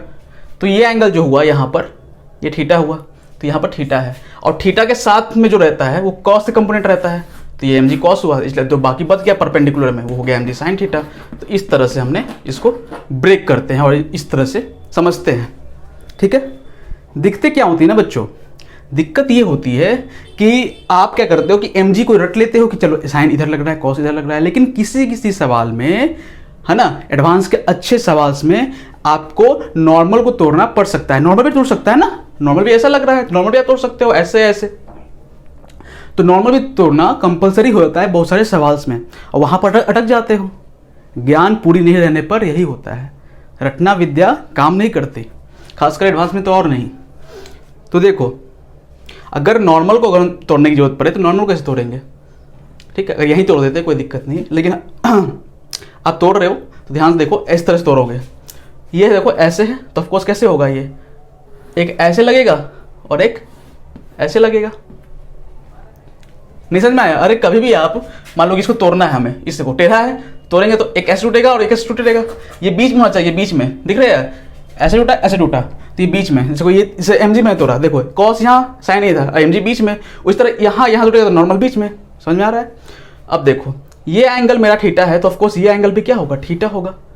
वर्टिकली अपोजिट एंगल से देखो, ये नॉर्मल है ना, ये नॉर्मल है। मैं यहाँ एक कंपोनेंट तोड़ूंगा और यहाँ तोड़ूंगा, अरे 90 डिग्री बनता है ना कंपोनेंट, हाँ, और बीच में रहेगा, ठीक है। तो ये थीटा है, तो ये कितना होगा, थीटा होगा। तो ये क्या हो गया, थीटा के सटे हुआ क्या होता है, कॉस होता है, तो एन कॉस थीटा, और ये एन साइन थीटा हो गया। ये क्या हो गया, एन कॉस थीटा, और ये एन साइन थीटा हो गया। मैंने दोनों बताया है कि एन को तोड़ो, mg को तोड़ो, लेकिन हर क्वेश्चन में एन को तोड़ने की जरूरत नहीं है, ये याद रखना। ये नहीं कि मैंने ऐसा कोई भी क्वेश्चन हुआ सब में एन को तोड़ रहे हैं हम, कोई जरूरत नहीं है उसको तोड़ने की, ठीक है, ये किसी किसी सवाल में आपको n तोड़ने की जरूरत पड़ सकती है, इसलिए मैंने आपको दिमाग में रख दिया है कि हाँ आप n अगर तोड़ना है और जरूरत पड़ रही है तो ऐसे तोड़ोगे आप n को, ठीक है। और इसमें बताने लायक कोई चीज़ नहीं है ना। और बाकी आपको पता ही अगर फ्रिक्शन लग रहा होगा तो फ्रिक्शन अपोजिट डायरेक्शन लगता है, अगर मोशन इस डायरेक्शन में हो रही है तो फ्रिक्शन इस डायरेक्शन में होगा। फ्रिक्शन पे अभी चर्चा नहीं करेंगे, फ्रिक्शन आपको पता ही होगा, बस अपोजिट डायरेक्शन में लगा देना है। अगर फ्रिक्शन नहीं है तो इसका इक्वेशन क्या होगा ये बात चर्चा कर लेते हैं ना। देखो अगर मान लो ब्लॉक नीचे जाएगी, मान लो ब्लॉक नीचे जा रही है और जैसे दिखने में लग रहा है कि जा रही है, अगर फ्रिक्शन नहीं है बहुत ज़्यादा तो रुकेगी भी नहीं, तो नीचे जाएगी, है ना। तो क्या होगा, mg sin थीटा बड़ा हुआ, जो बड़ा होता है m sin थीटा, उधर क्या है, कुछ नहीं है ना। तो इसका मतलब कि net force equal to ma, ठीक है। मैंने बोला कि mg को तोड़ दिए, नॉर्मल को तोड़ने की जरूरत नहीं है, वो किसी किसी सवाल में जरूरत पड़ती है। तो अब नॉर्मल को तोड़े हैं हम, ये भूल जाओ अभी, बस मैंने बताया कि नॉर्मल को तोड़ सकते हैं इस तरह से। तो mg sin थीटा हुआ इक्वल टू ma हुआ, net force equal to ma, mm cut गया तो एक्सेलरेशन क्या आ गया, g sin थीटा आ गया। तो इस तरह से एक्सेलरेशन आया। और n equal to mg cos theta, ये भी एक इक्वेशन हो जाएगा, यहाँ से जो निकल जाएगा, तो दो इक्वेशन निकल गए, n equal to mg cos theta, है ना, ये हो गया। तो एक्सेलरेशन भी निकल गया, ठीक है, और नॉर्मल भी निकल गया। अगर मास गिवन है तो मास यहाँ पुट करो, ठीक, एंगल गिवन है तो एंगल यहाँ पुट करो, n निकल जाएगा, नॉर्मल निकल जाएगा। एक्सेलरेशन निकालना है तो बस एंगल पुट करो, जी तो पता ही होता है 10 9.8 होता है, कोई एक ले लो और यहाँ पर a निकल जाएगा। तो इस तरह से हम इस तरह के सवाल को तोड़ते हैं। पर ध्यान में रखना, मैंने एक जगह नॉर्मल तोड़ दिया थी, मत समझना कि हर सवाल में ऐसा करना होता है, ऐसा हर सवाल में नहीं करना होता। जहाँ जरूरत पड़ेगी हम करवाएंगे भी, है ना। इस वीडियो में नहीं हो पाएगा क्योंकि इस वीडियो में मुझे एफबीडी समझाना है, कभी कभी कुछ सवाल होगा तो उसमें हम करेंगे, है ना। जब हम FBD Newton's law of motion friction के सवाल करेंगे, वर्क ऑफ एनर्जी के सवाल करेंगे, तो ऐसे हमको दिख जाएंगे ऐसे कि जहाँ पर तोड़ने की जरूरत पड़ेगी नॉर्मल को, वहाँ से काम नहीं चलेगा, ठीक है। तो चलो ये इसको नोट करो और हम लोग आगे देखते हैं कुछ सवाल को, ठीक है, नोट करो इसे। तो चलो बच्चों नेक्स्ट सवाल देखते हैं। नेक्स्ट सवाल क्या बोल रहा है जरा समझते हैं। वही कंडीशन लेंगे लेकिन थोड़ा सा डिफरेंट होगा। इसमें हम दो ब्लॉक ले लेंगे, देखो ये हुआ, ये एक ब्लॉक हुआ और ये एक ब्लॉक हुआ। ऐसे सवाल आपको दिख जाएंगे जब प्रैक्टिस करोगे तो बहुत सारे किताब्स में, है ना, बुक्स में, है ना, दिख जाएंगे प्रैक्टिस प्रॉब्लम में। समझते हैं कि इसका एफबीडी कैसे होगा। आप लोग खुद से ट्राई भी करो, है ना। और अच्छी बात है अगर आपका आंसर हमारा आंसर मैच कर जाता है तो, ठीक है। M1 का पहले हम निकालें, तो देखो पॉइंट साइज ले लेते हैं, कोई दिक्कत वाली बात नहीं है। पॉइंट साइज लेने पे क्या होगा, ईजी पड़ता है समझना, ठीक है। तो M1 का कर लें तो देखो ये हो जाएगा क्या, M1 का इधर होगा M1g sin थीटा, बता चुके हैं, है ना। ये ब्लॉक इस वेस के कांटेक्ट में है तो नॉर्मल लगाएगा इस डायरेक्शन में, तो ये नॉर्मल लगाएगा। सिर्फ M1 का ही बना रहे हैं, ठीक है, सिर्फ M1 का। और यहाँ पर क्या हो जाएगा, M1g cos थीटा। मैंने बोला कि अगर जब आप mg को तोड़ देते हो तो mg का काम खत्म, तो mg को बनाने की जरूरत नहीं है, हम यहाँ तोड़ दिए mg को। अच्छा, और कोई फोर्स लग रहा है क्या इसमें, लग रहा है। ये ब्लॉक इस ब्लॉक के भी कांटेक्ट में तो है, तो ये भी तो नॉर्मल लगाएगा, है ना, भूलना नहीं है, ठीक है। तो ये नॉर्मल लगाएगा इस डायरेक्शन में, और वो मान लो कि N1 है, ये N माना तो ये N1 मान लिया। अरे ये ब्लॉक इसके इस ब्लॉक के कांटेक्ट में है ना, जिस चीज के कांटेक्ट में रहेगा वो तो लगाएगा नॉर्मल। देखो जैसे कि इस वे से कांटेक्ट में था तो नॉर्मल लगाया, इसके इस ब्लॉक के कांटेक्ट में तो ये भी नॉर्मल लगाएगा इस पे, है ना, दबाव तो लगाएगा ही ना, तो ये नॉर्मल हो गया। ये एफबीडी हो गया आपका M1 ब्लॉक का। M2 का बनाएंगे तो आप खुद ट्राई करो, ठीक है, पॉज कर लो वीडियो को और खुद से ट्राई करो, ठीक है, बहुत बढ़िया होगा। मान लो कि ये, है ना, इधर क्या होगा, M2g sin थीटा होगा। M2 का बना रहे हैं तो फिर उसी तरह से यहाँ क्या हो जाएगा, M2g cos थीटा हो जाएगा।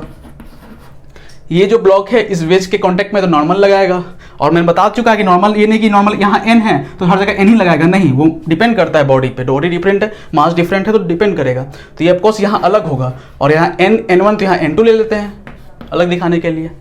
यहाँ तक ठीक है, हो गया एफबीडी? नहीं, ये एफबीडी जो इसका बना है ये इनकम्प्लीट है। क्यों? क्योंकि M1 भी तो लगाएगा ना इसमें, इक्वल एंड अपोजिट। अरे M2 लगा रहा है इसमें, देखो M2 भाई लगा रहे हैं यहाँ पर नॉर्मल, तो M1 भी तो लगाएगा इस पे नॉर्मल, इक्वल एंड अपोजिट। तो कितना लगा रहा है, ये N1 लगा रहा है, तो ये भी कितना लगाएगा अपोजिट डायरेक्शन में। M2 पे क्या लगेगा, N1 लगेगा। जो कौन लगा रहा है, ये N1, इस बार M1 लगा रहा है M2 पे, ठीक है, कॉन्टैक्ट फोर्स। यहाँ तो ठीक है, अगर इसका इक्वेशन लिखना है तो बहुत आसान है। यहाँ पर एक इक्वेशन तो ये हो जाएगा कि N और M1g cos थीटा बराबर होगा, है ना। क्यों? क्योंकि ना ब्लॉक इधर जा रहा है ना ब्लॉक इधर जा रहा है, समझ रहे हो, ना ब्लॉक इधर जा रहा है ना इधर जा रहा है M1, तो दोनों बराबर है, तभी तो ऐसा हो रहा है कि स्टेशनरी है ऊपर नीचे के अकॉर्डिंग।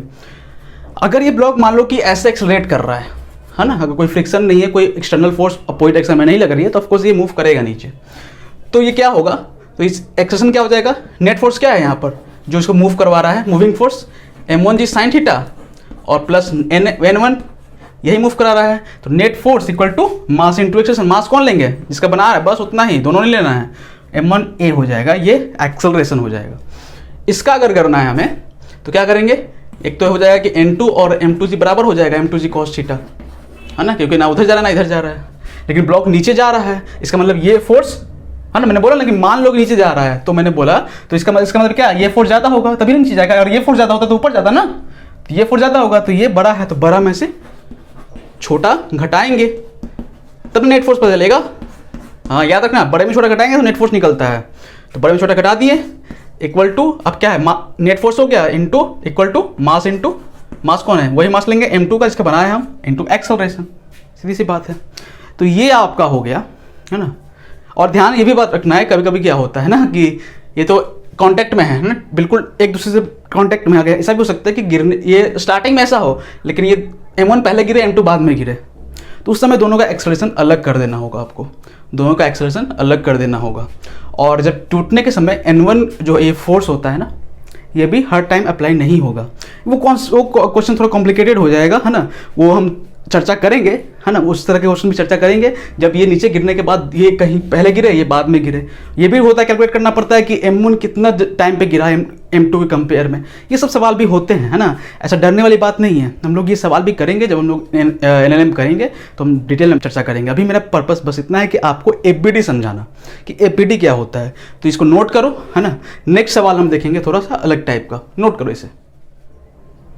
तो चलो बच्चों नेक्स्ट सवाल देखते हैं। नेक्स्ट सवाल थोड़ा सा मजेदार है, ध्यान देना, ठीक है, समझना।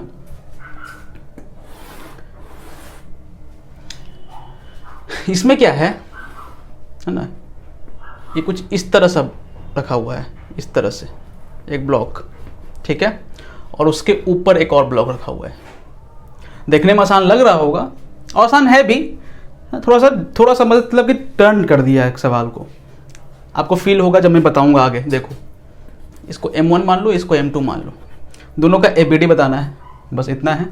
ये मान लो कि थीटा है ना, हर केस में जितना भी मैंने लिया है इस तरह क्वेश्चन में थीटा मान लेना कि थीटा है, ठीक है। खैर आगे देखते हैं, हम पहले M2 का बनाते हैं, ठीक है।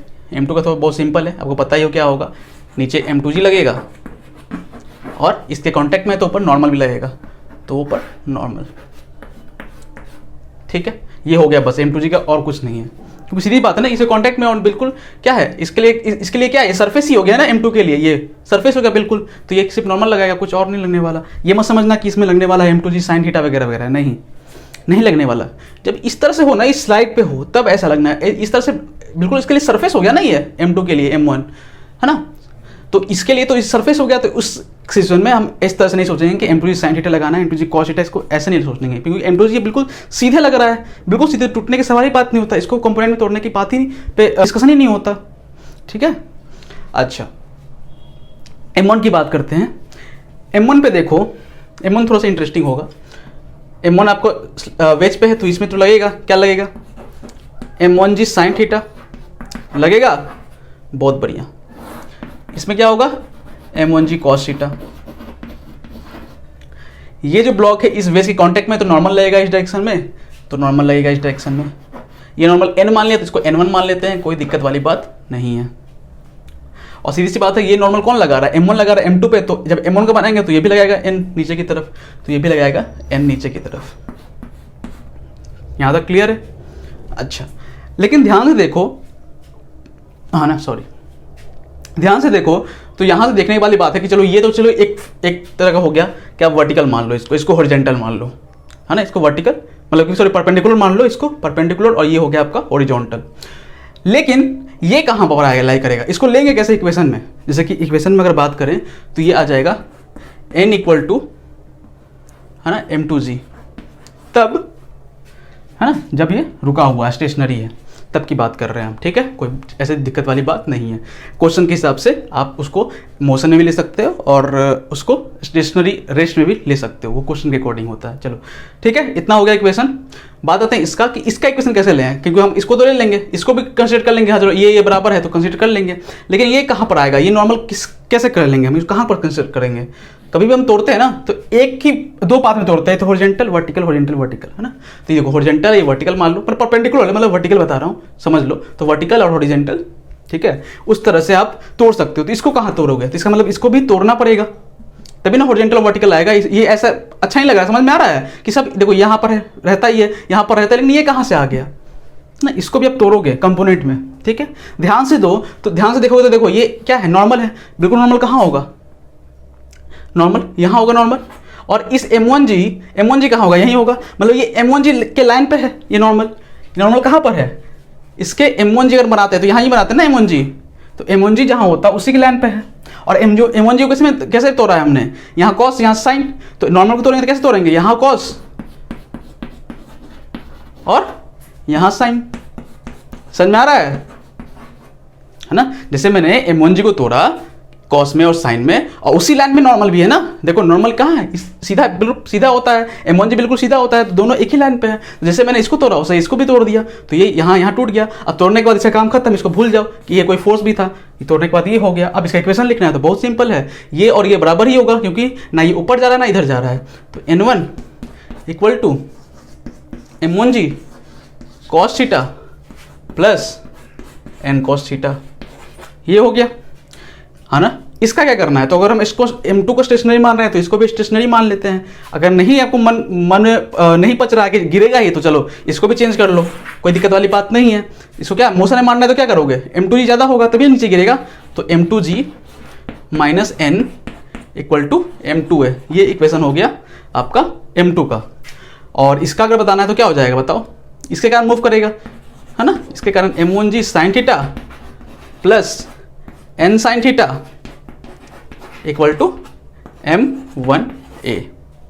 तो ये बच्चों इक्वेशन हुआ, ठीक है, समझ में आ रहा है ना। मैंने इसे गलत नहीं है, ये कब होगा दोनों, जब ये M2 रुका हुआ होगा, स्टेशनरी होगा, तभी नॉर्मल M2G बराबर होगा, तो ये गलत नहीं है। लेकिन क्वेश्चन के हिसाब से मैंने बोला कि चलो मान लेते हैं कि चलो ये पच नहीं रहा है, ये गिरेगा ही गिरेगा, चलो नहीं पच रहा है तो चलो कोई बात नहीं, M2G को बड़ा कर देंगे, क्योंकि यही अगर नीचे गिर रहा है तो M2G बड़ा होगा, तभी नीचे गिर रहा है, तो M2G बड़ा में छोटा घटा दिए, नेट फोर्स हो गया, net force equal to MA कर दिए, हो गया।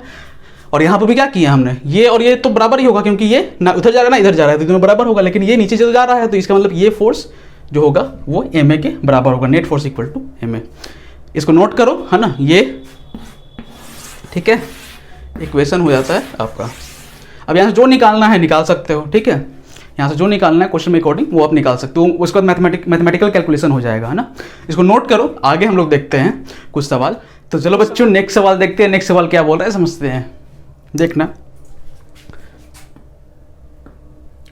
इसको थोड़ा सा, है ना, कैसे बनाया जाए। ये मान लो एक सरफेस है, कैसे बनाए सही बनेगा ना, ये ऐसे करो फिर ये ऐसे करो, ठीक है, लग तो सही रहा है, इसको इसे मिला दो, ठीक है। यहाँ पर मान लो,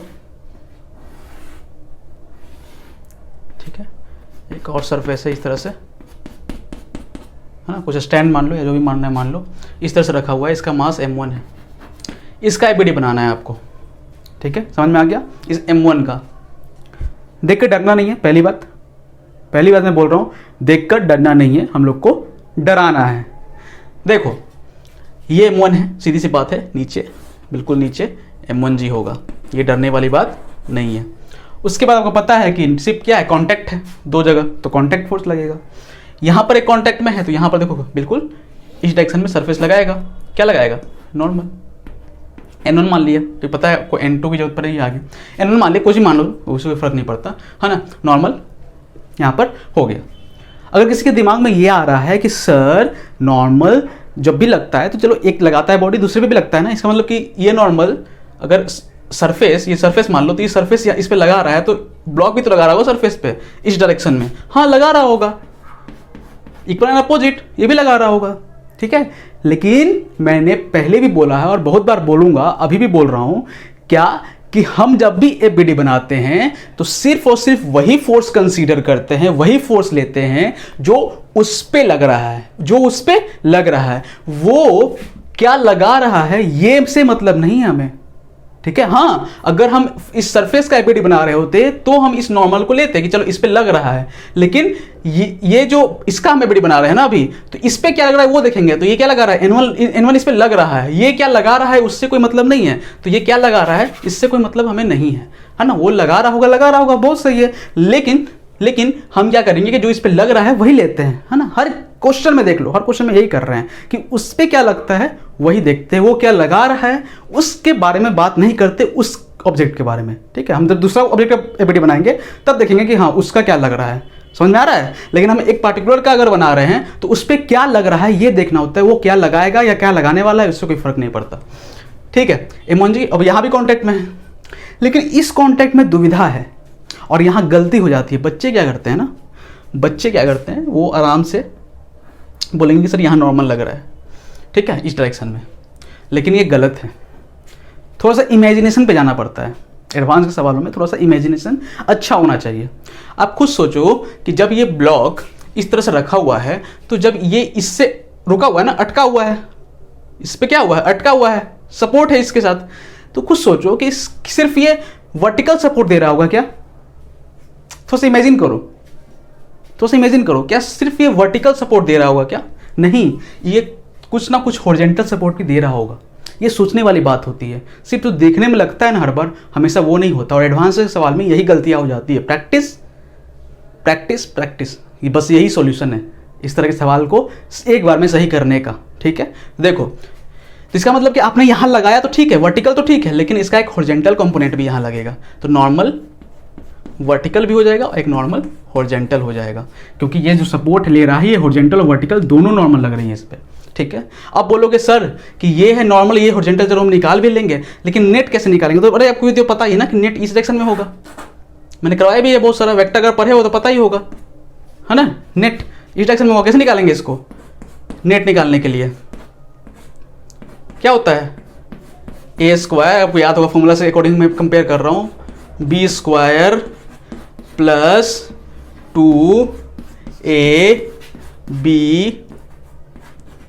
क्या कॉस थीटा होल का अंडर रूट, यही होता है नेट निकालने का। तो अब एनवी निकाल लो, एनएच निकाल लो, है ना, और ये सब तो कैंसिल ही हो जाएगा। क्यों? क्योंकि कॉस क्या होता है, थीटा, थीटा क्या है, एंगल बिटवीन एनवी और एनएच, और एनवी कहाँ है और एनएच क्या, दोनों के बीच में एंगल क्या है, 90 डिग्री, है ना। तो इसका मतलब कि cos 90 क्या होता है, 0, तो 0 इंटू सब मल्टीप्लाई करो तो सब खत्म हो जाएगा, सिर्फ यही बचा। तो ये कैलकुलेट करो, है ना, इसको रूट में रखो, यहाँ तक का ये सब खत्म हो गया, है ना, और इसको फिर सॉल्व करोगे, नेट निकल जाएगा। नेट नॉर्मल क्या लग रहा है, ये सरफेस इस पे क्या लगा रहा है, नेट नॉर्मल, और इस पे तो ये सिर्फ N1 लग रहा है, तो वो हो गया, ठीक है। तो ये आपका एफबीडी बन गया इस तरह के सवाल का, ठीक है। कुछ सवाल देखो, जितना ही मैंने फिगर बताया, जितना भी क्वेश्चंस करवाए हैं ब्लॉक्स के बेस पे, आपको मैंने बस कॉन्सेप्ट क्लियर करवाया है कि हाँ ऐसे लगता है, ऐसे सोचना होता है, और डरना नहीं है। कांटेक्ट में है तो कांटेक्ट में है, कैसे है ये सवाल मैंने करवाने का पर्पस ये था। कभी कभी ऐसा सवाल होता है और इसमें अटक जाते हैं, तो समझ जाओ, फीलिंग समझना कि कैसे कैसे चीज़ें हो रही हैं, ठीक है। क्वेश्चंस और भी हैं तमाम, हजारों, 2000, 3000, 4000, बहुत सारे क्वेश्चंस हैं। क्वेश्चंस की कोई कमी नहीं है, और मेन पर्पस ये है कि मैं बहुत सारे क्वेश्चंस भी नहीं करवा सकता ना कि हाँ 1000 क्वेश्चन करा दो, 2000 क्वेश्चन करा दो, नहीं ना, ऐसा नहीं होता, ठीक है। अगर कोई करवा भी रहा है तो वो सही बात नहीं है, अगर कोई करवा भी रहा है तो वो सही बात नहीं है। वो क्या कर रहा है, वो आपके दिमाग में बस एग्जाम कैसे निकाल लो, कैसे भी निकाल लो और कुछ भी कर लो और रट्टा उट्टा मार के कर जाओ, ये कुछ हद तक काम दे देगा, है ना, बाकी आगे काम नहीं देगा। एडवांस के क्वेश्चन में रट्टा मार के क्या ही कर लोगे, कुछ नहीं कर पाओगे, ठीक है। तो मेरा पर्पस ये है कि आप कॉन्सेप्ट समझे कि नहीं, एफबीडी कैसे बनता है ये समझे कि नहीं, ठीक है। इस पे बात कर रहे थे हम, इस पे चर्चा कर रहे थे, ठीक है। खैर, ब्लॉक के जितने मेरे नज़र में हैं कि कॉन्सेप्ट क्लियर हो सकता है। आप क्वेश्चन कैसे भी हो सकता है, क्वेश्चन ऐसे भी हो सकता है कि चलो ये है डीसी पांडे में ऐसा है, ठीक है, ऐसा है, तो इस पर क्या होगा, तो पता है कि इस कॉन्टैक्ट में नॉर्मल यहाँ होगा, ये से कॉन्टैक्ट में यहाँ नॉर्मल N1 मान लो, और माँ से कोई तो इसका MG ऐसे होगा, है ना। तो ये बस हो गया, सिंपल सा है। तो कांटेक्ट में है तो ऐसे हो गया, मास हो गया, तो ये सब डर खत्म कर देना है, बस सिंपल यही करना है और कुछ नहीं। अब कोई क्वेश्चन ऐसा दे दे कि चलो ऐसा है कोई सरफेस, ऐसा, और डरा के एडवांस में डरा के ऐसे कर दे कि हाँ गोल मार लो इसको भाई, और इसको भी गोल मार लो ऐसे, ठीक है, इस तरह से। अब बताओ इसका एबीडी क्या होगा। सिंपल है ना, क्या करना है, बस कॉन्सेप्ट, डरना नहीं है। देखो इसका mg इधर, इससे कॉन्टेक्ट में है तो नॉर्मल लगाएगा इधर, मान लो n1, ये भी नॉर्मल लगाएगा इधर तो ये नॉर्मल यहाँ लगाएगा इस डायरेक्शन में, तो ये हो गया नॉर्मल n2 मान लो, ये भी नॉर्मल लगाएगा इस डायरेक्शन में तो ये क्या हो जाएगा n3 मान लो, ठीक है, ये भी लगेगा इसमें लगेगा n3, ये भी लग जाएगा, ठीक है, और फिर क्या लगेगा यहाँ पर लग जाएगा ये n4 मान लो, ठीक है, और कुछ लग रहा है बस, और कोई लग ही नहीं रहा है, बस mg लग रहा है तो ये mg मान लो, इसका m1g कर दो, इसको mg माने तो m1g मान लिए, और कुछ तो नहीं लग रहा है ना, तो डरना नहीं है। बस देखो ये इसके कांटेक्ट में तो यहाँ नॉर्मल लगाया, ये इसके कांटेक्ट में तो यहाँ नॉर्मल लगेगा, हमेशा अवे लगता है ना। अब ये इसके ये बॉल भी इसके कांटेक्ट में तो ये नॉर्मल लगाएगा, और ये बॉल भी इसके कांटेक्ट में तो ये नॉर्मल लगाएगा, इस पे लग रहा होगा, और ये सरफेस के कांटेक्ट में यहाँ n4 लगाया, और ये m1g बस। तो क्वेश्चन कैसा भी हो सकता है, मैंने बोला ना कि देखो मैंने एक क्वेश्चन नहीं करवाया था अभी तक, लेकिन क्वेश्चन ऐसा भी हो सकता है, और भी तरह के तमाम क्वेश्चन हो सकते हैं। लेकिन पर्पस ये नहीं है कि आप क्वेश्चन में करवा दो बहुत सारा, पर्पस ये है कि आप समझे कि नहीं, बस ये पर्पस है, ठीक है। ये एक ब्लॉक वाले में जो सवाल है, मुझे लगता है कि यहाँ तक कॉन्सेप्ट क्लियर हो गया होगा। और जितना भी सवाल है और ट्राई करो, नहीं होता है तो पूछो और कमेंट करो, वीडियो बना देंगे, समझा देंगे, कोई दिक्कत वाली बात नहीं है। अभी हम क्या करेंगे, इसके बाद टेंशन पुली वाले क्वेश्चंस कैसे करते हैं, उसके एबीडी कैसे बनाते हैं, उस पर चर्चा करेंगे, ठीक है, इसको नोट करो। तो चलो बच्चों, कुछ पुली वाले प्रॉब्लम देखते हैं। इसमें भी आपको लगता है कि बहुत कुछ आता है आपको, चलिए देखते हैं कितना आता है आपको, ठीक है। क्वेश्चन ये है, क्वेश्चन ये समझो, पहला बेसिक क्वेश्चन मैं ये उठाऊंगा, ये पुली है, ये हुआ, ये यहाँ पर एक मास लटका हुआ है, मान लो कि m1, कोई बुरी वाली बात नहीं है, इसको थोड़ा सा और अच्छा से बनाना पड़ेगा, ठीक है। ये मान लो m2। एक हिंट मैं देता हूँ, अगर किसी सवाल में m1 और m2 नहीं गिवन है और आपको किसी एक को बड़ा मानना ही पड़ेगा कि किस डायरेक्शन में ये जा रहा है, तभी आप एबीडी बना पाओगे, एक एजम्पशन लेना ही पड़ेगा। तो आप फिगर देखो, फिगर में अगर लग रहा है कि m2 ज़्यादा लटका हुआ है तो m2 को बड़ा मान लो, m1 को छोटा। अगर क्वेश्चन में कुछ गिवन नहीं है तो, अगर गिवन है तो फिर तो पता ही चलेगा कौन बड़ा है कौन छोटा, है ना। अगर नहीं गिवन है तो ठीक है, ओके। एबीडी बनाते हैं दोनों का, तो पॉइंट साइज लेते हैं, पहले m1 का बनाते हैं। m1 क्या होगा, ध्यान समझना, नीचे m1g लगेगा, कोई दिक्कत वाली बात यहाँ नहीं है। जब भी स्ट्रिंग होता है, स्ट्रिंग हो गया, वायर हो गया, इस तरह से रोप हो गया, रस्सी, इस तरह से, तो उनमें टेंशन लगता है। क्या लगता है, एक नया फोर्स, समझ लो टेंशन, जिसको हम डिनोट करते हैं T से, ठीक है, रस्सी वाले प्रॉब्लम्स में। समझ में आ गया, स्ट्रिंग वाले प्रॉब्लम में। तो देखो, या रोप कह दो, है ना, स्ट्रिंग, रोप, जो भी है वो समझ जाओगे आप, जैसे क्वेश्चन करोगे पकड़ में आ जाएगा। खैर, m1g यहाँ हुआ, तो टेंशन जो लगता है ना वो बॉडी के हमेशा अवे लगता है, तो टेंशन हमेशा इधर लगेगा। बॉडी के हमेशा अवे लगता है तो टेंशन ये हो गया, यहाँ तो समझ में आ गया, ठीक है। तो टेंशन ये हो गया, तो ये हो गया आपका, ये क्या हो रहा है, एक सेकंड, हाँ वायर उलझ गई थी, है ना, कोई बात नहीं, चलो ठीक है। हाँ, टेंशन कहाँ होगा, टेंशन यहाँ होगा, ठीक है, यहाँ कोई बात डरने वाली बात नहीं है। हो गया एबीडी से, खत्म हो गया। अब m2 का आते हैं, m2 का बनाएंगे तो सीधे फिर वही बात, m2g नीचे। अब स्ट्रिंग तो इसमें भी है तो टेंशन इसमें भी लगेगा, तो टेंशन और अवे लगता है, मैंने बोला जहाँ पे बॉडी ऑब्जेक्ट है उसके अवे दूर, तो टेंशन यहाँ लगेगा। सोचने वाली बात है कि क्या ये टेंशन और टेंशन बराबर होगा, हाँ होगा। क्यों, क्योंकि रस्सी जो है, अरे एक सेकेंड,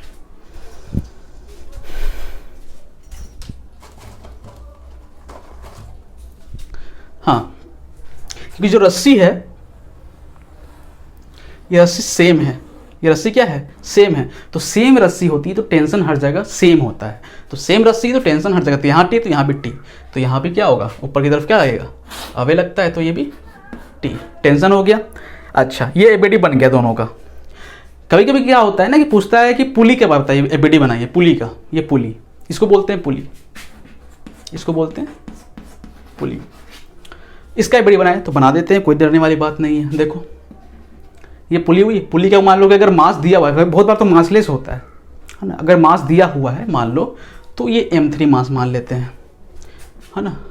आपके बेसिक सवाल में जो होते हैं ना, मेंस के सवाल में मासलेस ही होता है जनरली, लेकिन एडवांस के सवाल में बहुत बार ये मासलेस नहीं होता है, मास दे देता है इसका, लेकिन उससे कोई फर्क नहीं पड़ता वाला, अगर आपका कॉन्सेप्ट क्लियर है तो ठीक है। m3 इसका मास हो गया। इसमें क्या लग रहा है, ध्यान से देखना, इसमें क्या लग रहा है, इसमें ऊपर लग रहा है एक टेंशन।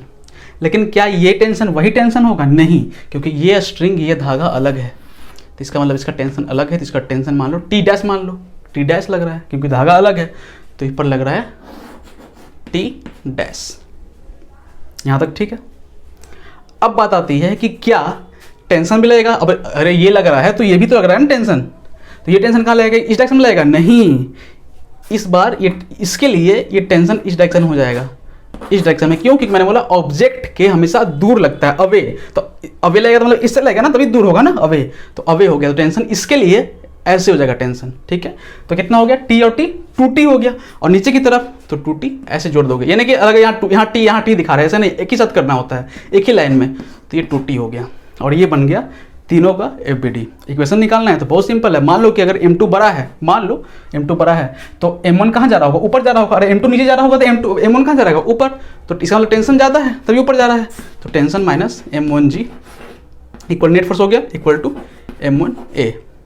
ठीक है, टेंशन माइनस M1G, ठीक है, इक्वल टू M1A। अब इसमें क्या है? M2G बड़ा है तो बड़ा में छोटा घटाएंगे, तो M2G minus T equal to M2A। ये भी क्लियर है।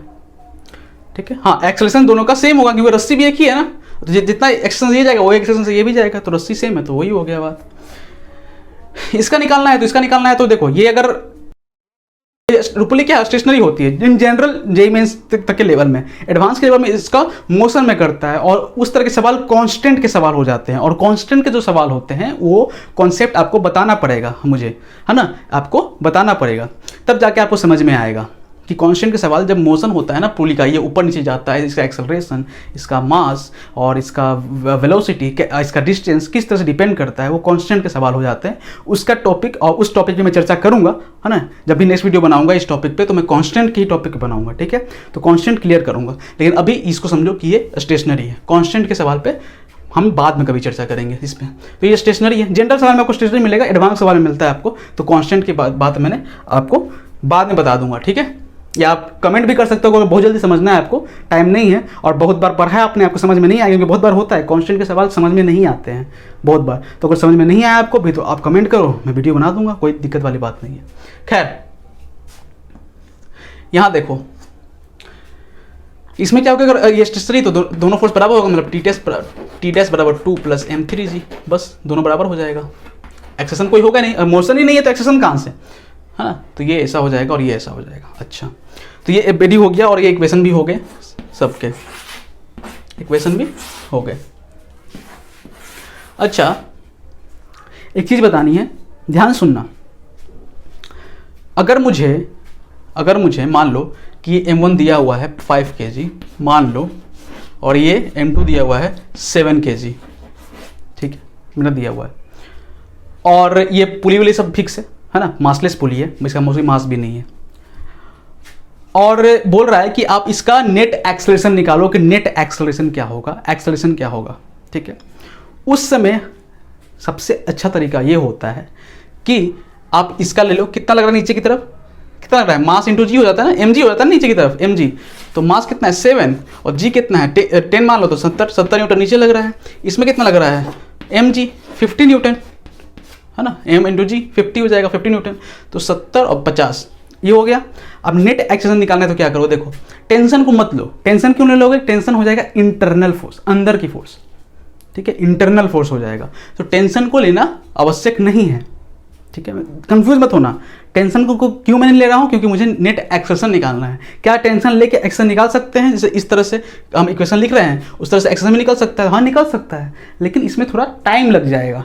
मैं बस फटाफट बता रहा हूँ, समझना क्या करना है, mg लेना है, नेट mg इस तरह के सवाल में, और नेट mg निकाल लो, तो नेट mg कितना हो गया 70 - 50 20, नेट फोर्स ये हो गया ना, अगर कोई 70 से खींच रहा है कोई 50 से खींच रहा है तो नेट फोर्स क्या हो गया 20 न्यूटन, तो 70 में से 50 गया कितना हो गया 20, तो net force equal to ma होता है। अब मास कितना हो जाएगा, दोनों का मास ले रहे लोगे, दोनों का फोर्स दोनों का मास लोगे, मास कितना हो जाएगा 7 × 5 = 12, तो नेट फोर्स m × a, ये a हो गया, तो एक्शन कितना हो गया 20/12, 2 से 10 बार में और 2 से 6 बार में, 2 से 5 बार में, 2 से 3 बार में, 5/3 हुआ आपका एक्सेलरेशन। ठीक है, समझ में आया। टेंशन क्यों नहीं दिया, tension is the internal force here, tension यहाँ पर क्या है, इंटरनल फोर्स है, अंदर की फोर्स है ना, इसकी हम चर्चा नहीं करेंगे। ये ट्रिक समझ लो, आप जैसे समझ लो, ट्रिक समझ लो, ऐसे भी आप निकाल सकते हो, ऐसे भी कोई दिक्कत नहीं है, ऐसे भी अगर निकालना चाहो तो देखो निकाल कर बता देता हूँ, इतना ही आंसर आएगा, तब आपका कन्फ्यूजन दूर होगा। ये टेंशन है, दोनों जगह टेंशन है तो दोनों कंपेयर कर सकते हैं ना। तो यहाँ पर हम निकालते हैं, मान लो यहाँ पर आएगा M1A, इधर आएगा तो M1G हो जाएगा। तो क्या ये टेंशन हो गया, और ये टेंशन इस टेंशन के बराबर होगा, तो इसका क्या होगा M2G, और ये इधर आएगा तो माइनस M2A, ठीक है। और M1A M2A एक जगह कर लेते हैं, तो M1A प्लस इधर आएगा तो प्लस में हो जाएगा, M2A हो जाएगा, तो M2A इक्वल टू इधर M2G माइनस इधर आएगा तो क्या हो जाएगा M1G, ठीक है। अच्छा, अब M1 कितना है, 5 है, तो 5A हो जाएगा, और M2 कितना है, 7, तो 7A हो जाएगा। तो 5 और 7, 7 5 12, तो 12A हो गया, ठीक है, इक्वल टू M2G कितना हो जाएगा, M2 कितना दिया हुआ है 7 और G 70, 70 तो ये 70 हो गया, माइनस M1 कितना दिया हुआ है 5 और G कितना 50, तो 50 हो गया। देखा एक्सप्रेशन आ गया ना, दिख रहा है आपको, 70 में 50 गया 20, 20/12, तो 20/12 यहाँ भी आ गया। आ गया, कितना से कटेगा ये बताओ, 2 से 10 बार में काट दो, 2 से 6 बार में काट दो, है ना, 2 से 5 बार में काट दो, 2 से 3 बार में काट दो, ठीक है। 4 से भी कर सकते हो, 4 से दोनों कट जाएगा, 4 3 12, 4 5 के 20, जैसे काटना से काटो, से फर्क नहीं पड़ता, ठीक है। हाँ, एक्शन आ गया ना, देखो ऐसे भी आ गया, टेंशन लेने पे भी आ गया, और आपको देखोगे इतना बड़ा कैलकुलेशन करना पड़ा, यहाँ पर बस छोटा सा किया हमने, हो गया। तो ये टाइम बचाएगा आपका, तो बस ज़्यादा ध्यान नहीं देना है। मैंने बताया, ट्रिक बताया कि क्या करना हो, कि जब भी एक्सप्रेशन निकालना हो आपको, तो आप इंटरनल फोर्स, इस तरह क्वेश्चन में बात कर रहे हैं, इंटरनल फोर्स जो टेंशन है उसको इग्नोर कर सकते हो, सिर्फ नेट M1G निकाल लो, तो M1G निकाल लो तो 70 यहाँ 50 यहाँ घटा दिए, नेट निकल गया 20, तो 20 यहाँ रख दिए, और टोटल मास ले लो, टोटल मास कितना है 7 5 12, 12 ले लिया, 12 इंटू M इंटू A होता है, A कर लिए, सॉल्व किए, यहाँ आ गया। तो ऐसे सवाल कॉन्सेप्ट जरूरत पड़ती है आपको, ठीक है। और एडवांस में खास करके, क्योंकि एडवांस में जो सवाल होते हैं, बहुत सारे सवाल, मान लो कि इस तरह के सवाल दे देंगे, 2-3 दे देंगे एक ही में 2-3 दे देंगे, और ऐसे करते रह जाओगे, एक ही सवाल में आपका टाइम चला जाएगा। ऐसा करोगे तो बहुत जल्दी बन जाएगा, तो ऐसा हो सकता है।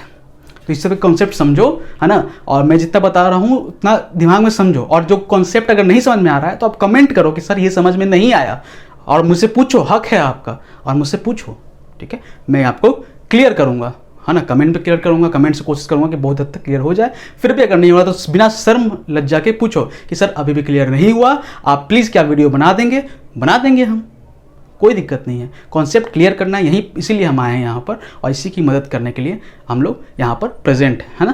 तो इसको नोट करो, आगे हम लोग देखते हैं 1-2 सवाल और पुली के बेस पे। तो चलो बच्चों, कुछ और सवाल देखते हैं, कुछ अलग अरेंजमेंट है इसका, है ना, रहेगा पुली का सवाल है लेकिन अरेंजमेंट अलग है। देखो समझो थोड़ा सा, मान लो कि ये एक वॉल है और यहाँ पर एक पुली है ना, और पुली नहीं मानो, ठीक है, पुली पे हम मान लो, हम थोड़ा अलग सवाल बता रहे हैं, देखो ध्यान से, पुली नहीं है, पुली वाला को सवाल समझ में आ गया होगा आपको। यहाँ एक ब्लॉक है और इसके नीचे एक और ब्लॉक है, ऐसा सवाल भी आपको मिल जाएगा, SC में भी है और कई सारे बुक्स में है, ठीक है। ये मान लो कि 5 kg है, मैं इस बार वजन दे देता हूँ, 5 kg है, और इसको मान लो कि ये 3 kg है, ठीक है, कोई दिक्कत वाली बात नहीं है। एक बड़ी बनाना है, बहुत सिंपल है, क्या करेंगे, मान लो 3 का बनाना है तो क्या करेंगे, फटाफट 3G नीचे करेंगे। टेंशन कहाँ लगता है, ये वायर है ना, टेंशन अलग ही टेंशन होगा, तो यहाँ पर क्या होगा, टेंशन अवे लगता है तो अवे लग गया। 5G का बनाना है अगर, तो 5G क्या होगा, नीचे क्या होगा, 5G होगा, हमेशा नीचे लगता है 5G। इसका टेंशन दोनों, यहाँ भी है यहाँ भी है, दोनों जगह टेंशन है, यहाँ भी कोई खींच रहा है और यहाँ भी कोई खींच रहा है, 2 जगह टेंशन है इसका, लेकिन दोनों टेंशन अलग होगा क्योंकि दोनों स्ट्रिंग जो है अलग अलग है, यहाँ धागा अलग है, यहाँ धागा अलग है, तो दोनों टेंशन अलग अलग होगा, ये भी ध्यान रखना। तो मान लो कि ऊपर वाला धागा को हम ले लेते हैं कि T1 लगा रहा है, नीचे वाला क्या लगाएगा, T लगा रहा है ना, अलग तो ना, ये T, अरे इसके लिए T लगा तो इसके लिए भी T लगाएगा ना, तो धागा तो यही है, तो T लगाएगा यहाँ, लेकिन इस डायरेक्शन में लगाया क्यों, क्योंकि इसके अवे लगाएगा, दूर लगाता है ना हमेशा अवे, इसके लिए अवे हो जाएगा, लेकिन इसके लिए क्या हो जाएगा, इस डायरेक्शन में अवे होगा, समझ में आ रहा है। तो इसके लिए इस डायरेक्शन में अवे हो गया, इसके लिए इस डायरेक्शन में अवे हो गया, तो T इधर हो गया। ये बन गया आपका FBD। इक्वेशन लिखना है तो आपको पता ही है कि अगर मान लो स्टेशनरी है ना, स्टेशनरी है तो क्या होगा, T = 3G होगा, है ना, और यहाँ पर क्या होगा, ये भी स्टेशनरी है तो T = T + 5G होगा। सॉल्व करना है तो 3G, टेंशन कितना आ गया आपका, 30 न्यूटन, ये 30 यहाँ पुट कर दो तो T1 कितना आ जाएगा, 30, और ये कितना है 50, तो कितना हो गया 80 न्यूटन आ गया, दोनों सॉल्व हो गया, आंसर आ गया आपका। बस इतना ही सिंपल है, और कुछ नहीं है ना, समझ में आ गया, ठीक है, इसको नोट करो। नेक्स्ट सवाल देखते हैं बच्चों। तो चलो बच्चों नेक्स्ट सवाल देखते हैं। नेक्स्ट सवाल क्या है, हाँ ये समझना थोड़ा सा। देखो ये एक ट्रायंगल मान लिया मैंने,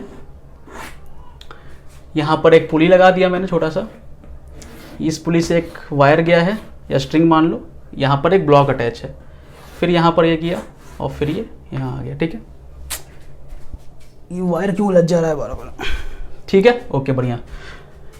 हाँ तो ये क्या, हाँ मास मान लो इसका 2 kg, इसका मास मान लो 3 kg, और आपको बस यही करना है कि इसका एबीडी बनाना है। बहुत सिंपल है, आप खुद से ट्राई करो, है ना। जहाँ भी आपको लग रहा है कि आप खुद से कर सकते हो खुद से ट्राई करो। सॉल्व करते हैं इसे, ट्राई करते हैं कैसे होगा। पहले 2 kg का करते हैं, ध्यान से रखना।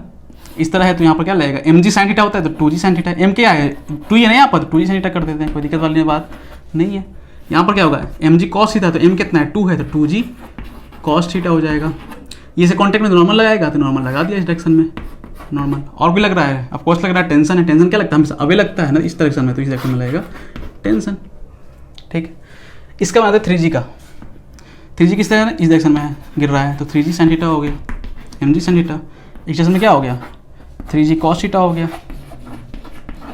ये इसके कॉन्टेक्ट में है तो नॉर्मल लगाएगा उस डायरेक्शन में, नॉर्मल क्या होगा ये नॉर्मल और ये नॉर्मल ऑफ कोर्स अलग होगा, है ना। ये नॉर्मल n1 मान लिया हमने, और टेंशन उस डायरेक्शन में, तो इस टेंशन देखो वायर सेम है ना, सेम वायर है, टेंशन भी क्या होगा सेम ही होगा, तो यहाँ भी टेंशन ही लगेगा t, तो टेंशन इस डायरेक्शन में टेंशन हो गया।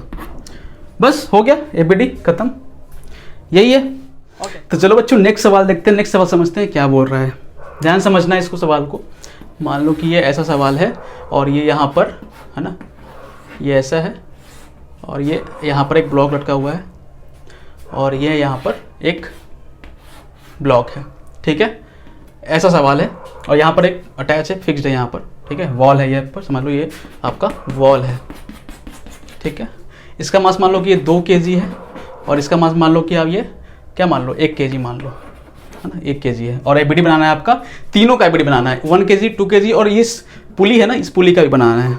ठीक है, इस पुली का भी आपको एबीडी बनाना है। तो सिंपल बनाओ, अब ट्राई करो खुद से। 1 kg का बनाना है तो देखो नीचे क्या होगा 1g, mg होता है ना, तो n कितना है 1 है तो 1g ले लिया। कॉन्टेक्ट में है इसके तो नॉर्मल लगाएगा ऊपर की तरफ, तो नॉर्मल हो गया। इधर क्या लगाएगा टेंशन लगाएगा, अभी लगता है टेंशन, तो इधर टेंशन हो गया एबीडी। 2g का बनाना है तो देखो 2g यहाँ हो गया, ऊपर क्या है टेंशन, हमेशा अवे लगता है तो टेंशन इस डायरेक्शन में होगा, और दोनों का टेंशन सेम होगा ना। टेंशन क्यों होगा, तो क्योंकि वायर सेम है, स्ट्रिंग सेम है, टेंशन सेम। पुली का बनाना है, देखो पुली का थोड़ा इंटरेस्टिंग है। पुली का बनाना है, यहाँ से समझ लो। देखो ये टेंशन कैसे लगाएंगे हम, ये यहाँ भी है टेंशन, इसके लिए तो टेंशन इस डायरेक्शन हो जाएगा ना, अबे होता है ना इस डायरेक्शन में हो जाएगा टेंशन, तो ये एक टेंशन होगा इसके लिए और यहाँ एक टेंशन है ना।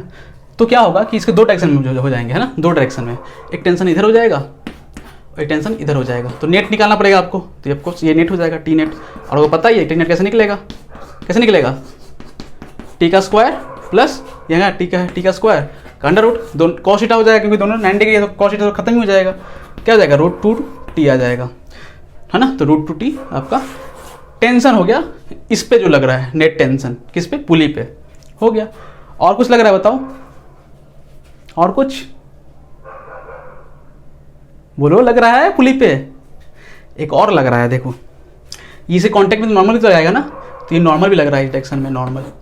ठीक है, और ये नॉर्मल जो लग रहा है ये नॉर्मल टेढ़ा है, इसको तोड़ोगे तो एक आपको यहाँ टूटेगा हॉरिजॉन्टल में और एक टूटेगा वर्टिकल में, और ये क्या हो जाएगा ए नेट हो जाएगा। तो ये नॉर्मल भी लग रहा है। ठीक है, तो नॉर्मल भी लगा सकते हो कि एन नेट हो गया, तो ये नॉर्मल हॉरिजॉन्टल हुआ और नॉर्मल वर्टिकल हो गया। ठीक है, बस इतना ही करना है। और जब आप इसको तोड़ देते हो, ब्रेक कर देते हो, तो ये खत्म हो जाता है, तो ये खत्म हो गया, ये खत्म हो गया, ऐसे समझ सकते हो। और इसको हॉरिजॉन्टली और वर्टिकली इसको लेकर सॉल्व कर सकते हो। ठीक है, हाँ तो बच्चों नेक्स्ट सवाल देखते हैं। इस बार हम स्ट्रिंग को हटाते हैं और एक नया टर्म लाते हैं, है ना। बहुत सारे सवाल में आपको दिखेगा, क्या दिखेगा, देखो ये है आपका बॉल, यहाँ पर लटका है स्प्रिंग और ये स्प्रिंग पर ये है मास, तो ऐसा सवाल भी आपको दिखेगा। ठीक है, इसमें क्या करना है, इसमें बहुत सिंपल है। स्प्रिंग होता है ना, तो एक फोर्स आता है जिसको बोलते हैं हम स्प्रिंग फोर्स। ठीक है, स्प्रिंग फोर्स बहुत फटाफट मैं बताऊंगा, जो कि बराबर होता है kx के। ठीक है, के क्या होता है, के होता है स्प्रिंग कांस्टेंट, जो कि क्वेश्चन में दिया रहता है कि हाँ ये स्प्रिंग कांस्टेंट का वैल्यू ये होता है। ये आपको पता नहीं होता है, ये क्वेश्चन में जब तक नहीं दिया हुआ है तब तक आप पता नहीं कर सकते, और अगर क्वेश्चन नहीं दिया तो के का के ही छोड़ देते हैं, है ना। एक्स क्या है, एक्स से कि कितना वो इलोंगेट हुआ, मतलब हो सकता है ना कि ये भारी का नहीं ऐसा हो गया होगा, खिंचाएगा ना ये स्प्रिंग, तो कितना खिंचाया, या फिर ऐसा भी हो सकता है कोई दबाया होगा स्प्रिंग को, तो ये ऐसे हो गया होगा, तो कितना दबा, यहाँ से यहाँ कितना दबा, तो ये एक्सटेंशन और एक्सप्रेस कॉम्प्रेशन, एक्सटेंशन है ना, या कॉम्प्रेस कितना हुआ, ये लेंथ बताता है कि कितना कॉम्प्रेस हुआ है, कितना एक्सटेंड हुआ है, कितना क्या उसको क्या कहते हैं, इसको कितना खिंचाया है और कितना दबा गया है। तो इस पे ये बताता है कि ये लेंथ के अकॉर्डिंग है, ये एक्स लेंथ है आपका, कंप्रेशन लेंथ कह दो इसको, ठीक है। ये होता है स्प्रिंग कांस्टेंट। तो अगर इसका एफबीडी बनाना है तो देखो फटाफट देखना, इसका मास मान लो कि m1 है, देखो ये m1 होगा और ऊपर की तरफ क्या लग रहा होगा, स्प्रिंग फोर्स जो इसको रोके हुए है। अगर ऑफकोर्स स्प्रिंग फोर्स नहीं तो ना लगेगा, नहीं तो फिर ब्लॉक नीचे चल जाता, कोई तो इसको रोक रहा है ना ऊपर की तरफ, तो कौन, स्प्रिंग रोक रहा है, तो स्प्रिंग फोर्स लग रहा होगा। स्प्रिंग फोर्स क्या लगता है, kx होता है, तो ये पर बस कर दो यहाँ पर kx, बस हो गया, सिंपल है। और ये रुका हुआ है, स्टेशनरी है, तो kx इक्वल टू क्या हो जाएगा, m1 हो जाएगा, बस इतना, और कुछ होता नहीं है स्प्रिंग फोर्स, ठीक है। क्वेश्चन में ऐसा भी हो सकता है, स्प्रिंग फोर्स ऐसा भी लग सकता है, डरना नहीं है बस तुम्हें, देखो डरोगे तो फिर वही हो जाएगा कि ये ऐसा है और ये ऐसा है, दो ब्लॉक है, स्प्रिंग फोर्स लगाना है, सिंपल है। अगर मान लो कि इस पर कोई फोर्स दे रहा है, इस तरफ में इस तरह से कोई फोर्स दे रहा है यहाँ पर एक्सटर्नल, तो क्या करोगे, इसका एफबीडी बनाने तो क्या करोगे, यहाँ एक फोर्स लग रहा है, यहाँ नॉर्मल लगेगा ऊपर की तरफ, कॉन्टैक्ट में है ना सरफेस के, कॉन्टैक्ट में है, नीचे मान लो कि mg, इसका मास m मान लो, इसका m डैश मान लो, ये हो गया। और एक क्या लग रहा है, स्प्रिंग फोर्स किसको दबा रहा है, तो स्प्रिंग फोर्स कहाँ लगेगा, यहाँ लगेगा, नहीं, देखो कोई इसको अगर दबाएगा तो स्प्रिंग कहाँ, इसको यहाँ धक्का देना चाहेगा, समझना, अरे सीधी बात है ना, कोई इसको दबा रहा है तो स्प्रिंग कहाँ धक्का देगा, वहाँ, तो स्प्रिंग यहाँ धक्का देगा इस बार, ये समझना, ये फीलिंग को समझना, ठीक है। तो स्प्रिंग यहाँ देगा इस बार, तो kx यहाँ होगा, ठीक है। यहाँ देखते हैं, इसका m डैश का बनाते हैं, देखो सीधी सी बात है, m डैश यहाँ होगा, नॉर्मल इसका लगेगा, नॉर्मल आपको इसका अलग होगा, मास अलग है तो बॉडी अलग है, तो नॉर्मल n1 मान लिया, इसका n माने थे। फोर्स क्या लग रहा है, देखो जिस पे लग रहा है वही देखते हैं, तो ये फोर्स क्या लग रहा है, इस फोर्स के कारण इस पे भी महसूस हो रहा होगा, ये बात सही है, लेकिन जिस पे लग रहा है सिर्फ वही काउंट करेंगे। तो ये फोर्स किस पे लग रहा है, m पे, तो सिर्फ इस पे लेंगे ये फोर्स, इस पे फोर्स नहीं लग रहा है, ये नहीं मानेंगे कि इस पे कोई फोर्स लग रहा है, वो नहीं, सिर्फ जिस पे लग रहा है, इसे टच है, सिर्फ वही लेंगे। तो ये फोर्स सिर्फ लग रहा है इस पे नहीं लग रहा है, इस पे क्या लगेगा, तो ये जो स्प्रिंग फोर्स है, अब ये धक्का दे रहा है, तो ये स्प्रिंग फोर्स इसको धक्का देगा, तो ये स्प्रिंग फोर्स के कारण इधर जाएगा, इस पर इसका स्प्रिंग फोर्स का लगेगा, यहाँ लगेगा kx, बस हो गया एफबीडी। और अगर आपको इक्वेशन लिखना है इसका, तो देखो ये कहाँ जाएगा, इधर जा रहा है, तो फोर्स जाता है इसका, तो force minus kx equal to ma हो गया, बाकी n इक्वल टू mg तो होगा ही, यहाँ क्या हो जाएगा, kx सिर्फ kx कारण है, तो kx equal to m dash है, बस। तो ये हो गया आपका। तो चलो बच्चों, है ना, इसको नोट करो और नेक्स्ट सवाल पे देखते हैं, ठीक है। हाँ तो बच्चों, एक फोर्स और है जिसको इंट्रोड्यूस करना जरूरी है, वो क्या है, उसको बोलते हैं स्यूडो फोर्स। स्यूडो फोर्स, ये जो फोर्स होता है ना, ये झूठा फोर्स होता है, झूठा, ये लग नहीं रहता है लेकिन लगता है कि लग रहा है, और उसको लगने में हम इसको काउंट करते हैं। ऐसा कोई सवाल नहीं है जो बिना स्यूडो फोर्स के ना बने, ठीक है, बिना स्यूडो फोर्स के, झूठा फोर्स है, इसको काउंट नहीं करना भी चलेगा, थोड़ा सा सोचना ज़्यादा पड़ जाएगा। स्यूडो फोर्स थोड़ा काम आसान कर देता है। ये कब लगता है, देखो जैसे कि आप एक, मैं फिगर बनाता हूँ, मान लो कि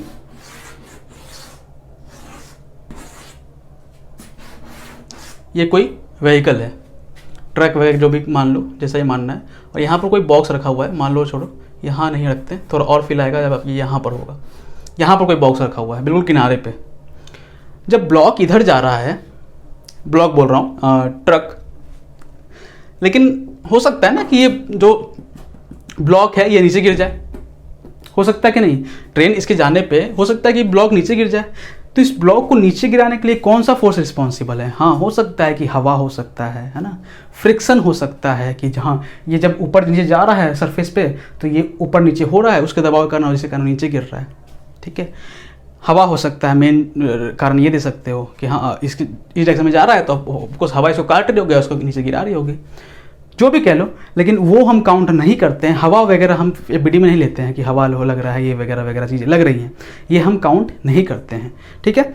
हम क्या लेते हैं उसके बदले, एक फोर्स लेते हैं जो कि स्यूडो फोर्स, जो कि झूठा फोर्स, ये कोई लगा नहीं रहा है, ऑफकोर्स कोई नहीं लगा रहा है, लेकिन फिर भी लग तो रही है ना, वही हो गया, तो इस क्या लगेगा यहाँ पर स्यूडो फोर्स लगेगा, स्यूडो फोर्स। और इसका कोई अलग चीज़ नहीं है, बस यही फोर्स ही है, ये भी F इक्वल टू एम ही होता है, कोई नया चीज़ नहीं है, बस एक नाम अलग है। स्यूडो फोर्स इधर होगा, इधर क्या होगा, mg होगा, यहाँ पर नॉर्मल होगा, बस। तो यहाँ पर क्या हो जाएगा, स्यूडो फोर्स है ना, F कर दो pseudo force equal to ma, और n इक्वल टू mg तो होगा ही होगा, बस यही लग रहा है इसमें, और कुछ लग नहीं रहा है, ठीक है।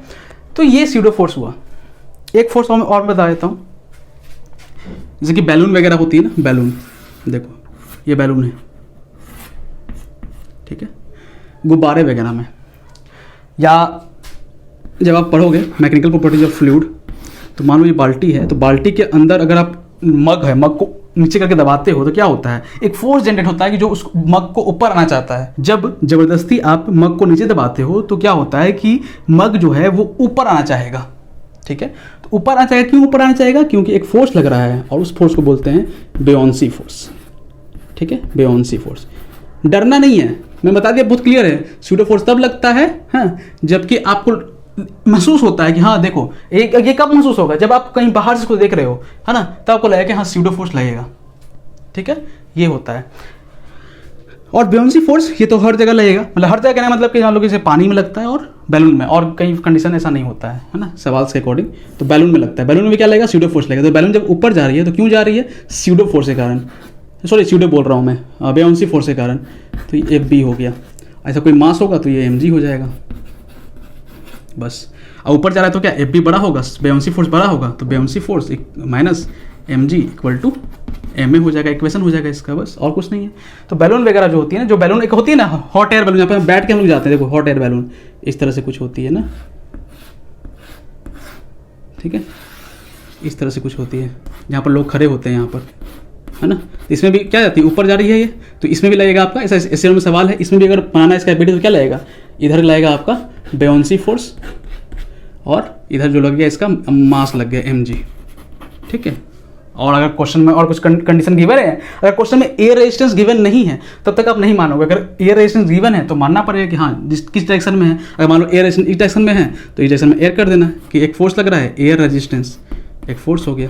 ये क्वेश्चन में गिवन होगा, उस अकॉर्डिंग से बहुत सारी चीज़ें ऐड हो सकती हैं क्वेश्चन के अकॉर्डिंग। तो सब चीज़ बताना मुमकिन नहीं है, ठीक है, लेकिन फिर भी मैंने बहुत चीज़ क्लियर कर दिया, बहुत चीज़ आपको समझ में आ गया होगा कि एफबीडी क्या होता है, इसकी फीलिंग समझ में आ गई होगी। अब मुझे उम्मीद है कि आप जब भी आगे क्वेश्चन करोगे तो थोड़ा समझ बूझ कर करोगे, डरोगे नहीं कि क्या क्या होती है, ठीक है। इन तीनों के बारे में अगर लग रहा है कि आपको अभी तक समझ में नहीं आया तो मैं बहुत फटाफट बोलता हूँ। देखो स्यूडो फोर्स जो होता है ना, वो स्यूडो फोर्स एक झूठा फोर्स होता है।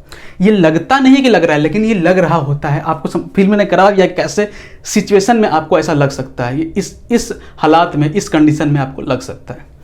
रही बात बेयोंसी फोर्स की, अगर आप स्यूडो फोर्स की बात करो तो एक जगह और लग सकती है। देखो जैसे कि आप एलिवेटर में हो, मैं फील करा रहा हूँ, देखो किस किस क्वेश्चन में लग सकती है। और एलिवेटर है, यहाँ खड़े हो आप एलिवेटर में, एलिवेटर मतलब क्या, लिफ्ट, और इस लिफ्ट है और लिफ्ट में खड़े हो आप, और लिफ्ट के अगर बिल्कुल बहुत तेजी से नीचे जा रही है, बहुत तेजी, तो आप क्या ऊपर जाओगे नहीं जाओगे, आप बिल्कुल हल्का महसूस करोगे अपने आप को। सोचना थोड़ा सा, अगर लिफ्ट बहुत तेजी से नीचे जा रही है तो आप बिल्कुल अपने आप को हल्का महसूस करोगे, आप हवा में हो, ऐसा महसूस करोगे ना, हवा में हो। क्यों, क्या फोर्स है जो आपको ऊपर की तरफ ढकेल रही है? आपको इतना लाइट महसूस, आपको एकदम हल्का महसूस कौन करने दे रही है? कोई तो फोर्स लगा नहीं रहा है, लेकिन फिर भी आपको लग रहा है ऐसा, तो वो फोर्स हो गया स्यूडो फोर्स। समझ में आ गया, फील आ रहा है, बस।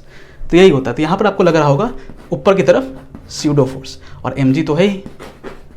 और स्यूडो फोर्स के कारण आपका मास जो है वो ओरिजिनल मास नहीं होगा, वो होगा अपेरेंट वेट, है ना, अपेरेंट, है ना। आपको अगर यहाँ पर मान लो कि यहाँ पर वेइंग मशीन रख देते हैं हम, यहाँ पर वेइंग मशीन कि हाँ आपका वेट कितना है, तो ये वेट जो बताएगा आपको ओरिजिनल वेट नहीं बताया। क्यों? क्योंकि आपको कोई स्यूडो फोर्स लग रहा है जिसके कारण आप बिल्कुल हल्का महसूस कर रहे हो, तो आपको जो ओरिजिनल वेट mg है उससे कम वेट यहाँ पर मेजर होगा, क्योंकि यहाँ पर कोई ऊपर भी खींच रहा है ना आपको, तो आपको ओरिजिनल वेट नहीं पता चलेगा। और हाँ, लिफ्ट अगर रुक जाएगी, स्थिर हो जाएगी, तो ये फोर कैंसिल हो जाएगा, छुप जाएगा, खत्म हो जाएगा, तब आपको ओरिजिनल वेट दिख जाएगी अपनी। समझ में आ गया? तो ऐसा होता है। बेयोंसी फोर्स जनरली हम क्या करते हैं, बैलून में लगाते हैं और आपका पानी वगैरह में, ठीक है, इस तरह। पानी के सवाल में आपको कम दिखेंगी क्वेश्चंस में, एनएलएम क्वेश्चंस में आपको ज़्यादातर बैलून ही दिखेगा। और बैलून में बता दिया मैंने कैसे लगता है कि हमेशा बैलून को ऊपर लाने की कोशिश जो करता है वो बेयोंसी फोर्स के कारण होता है। तो ऊपर जाने की कोशिश कर रहा है, तो ये बी कारण बेयोंसी फोर्स के कारण ऊपर जा रहा है, और mg तो लगेगा ही नीचे। इस तरह से इक्वेशन लिखोगे और फटाफट हो जाएगा। तो ये होता है बच्चों कॉन्सेप्ट, और मैंने कोशिश किया कि एफबीडी को जहाँ तक मैं समझा सकूँ ब्लॉक के प्रॉब्लम से, अलग अलग कॉन्सेप्ट से, नॉर्मल जहाँ पर गलतियाँ होती है नॉर्मल को भी तोड़ सकते हैं, और कैसे तोड़ते हैं वो भी मैंने बता दिया, और अलग अलग फोर्स बता दिया, टेंशन बता दिया है ना, नेट फोर्स कैसे निकाला जाता है, नेट एक्सेशन कैसे निकाला जाता है, ये सब बहुत सारे कॉन्सेप्ट मैंने बताए हैं। इस वीडियो को ध्यान से समझना, ध्यान से सुनना, ध्यान से आप इसको अप्लाई करना, ठीक है, अपने क्वेश्चंस पे। तो ये वीडियो बच्चों यहीं तक रहेगा। अगर कोई भी जरूरत पड़ती है आपको तो आप कमेंट करो और मुझे पूछो कि सर ये समझ में नहीं आया इस वीडियो के रिलेटेड, या कोई और क्वेश्चन हो जो कि आपको पूछने लायक लग रहा हो, थोड़ा दमदार क्वेश्चन होगा तो ज़्यादा मजा आएगा। लेकिन फिर भी क्वेश्चन तो क्वेश्चन होता है, वो रिस्पेक्ट पे डिपेंड करता है। हो सकता है कि आपको टफ लग रहा हो और बाकी को इजी, वो तो रिस्पेक्ट होता है ना। लेकिन हाँ, कोशिश करना कि आप जो भी सवाल बनाओ मन से बनाओ, कोशिश करना कि हाँ जो भी हम कर रहे हैं वो फुल डेडिकेशन के साथ कर रहे हैं, तभी मज़ा आएगा, तभी मुझे बताने में मज़ा आएगा कि हाँ चलो आपने मेहनत की, फिर नहीं बना। तो बच्चों यहीं तक खत्म हुआ ये वीडियो, और जो मेरा पर्पस था एक वीडियो को बताने का, समझाने का, वो खत्म हुआ। क्वेश्चंस मैंने पहले ही बोला है, क्वेश्चंस बहुत तरह के हो सकते हैं, जितना मैंने बताया जरूरी नहीं है कि यही इतने ही क्वेश्चन हो, ऐसे इसके अनगिनत क्वेश्चन हो सकते हैं, अनगिनत, 1000-2000 भी नहीं बोलूँगा, अनगिनत क्वेश्चन हो सकते हैं। फर्क बस इतना है कि आप कॉन्सेप्ट समझे कि नहीं, और कॉन्सेप्ट अगर समझ के हो तो क्वेश्चंस में अप्लाई करो और ट्राई करो, और क्वेश्चंस बनेंगे तो मुझे बोलना कि थैंक यू सर, ठीक है। चलो ओके बाय।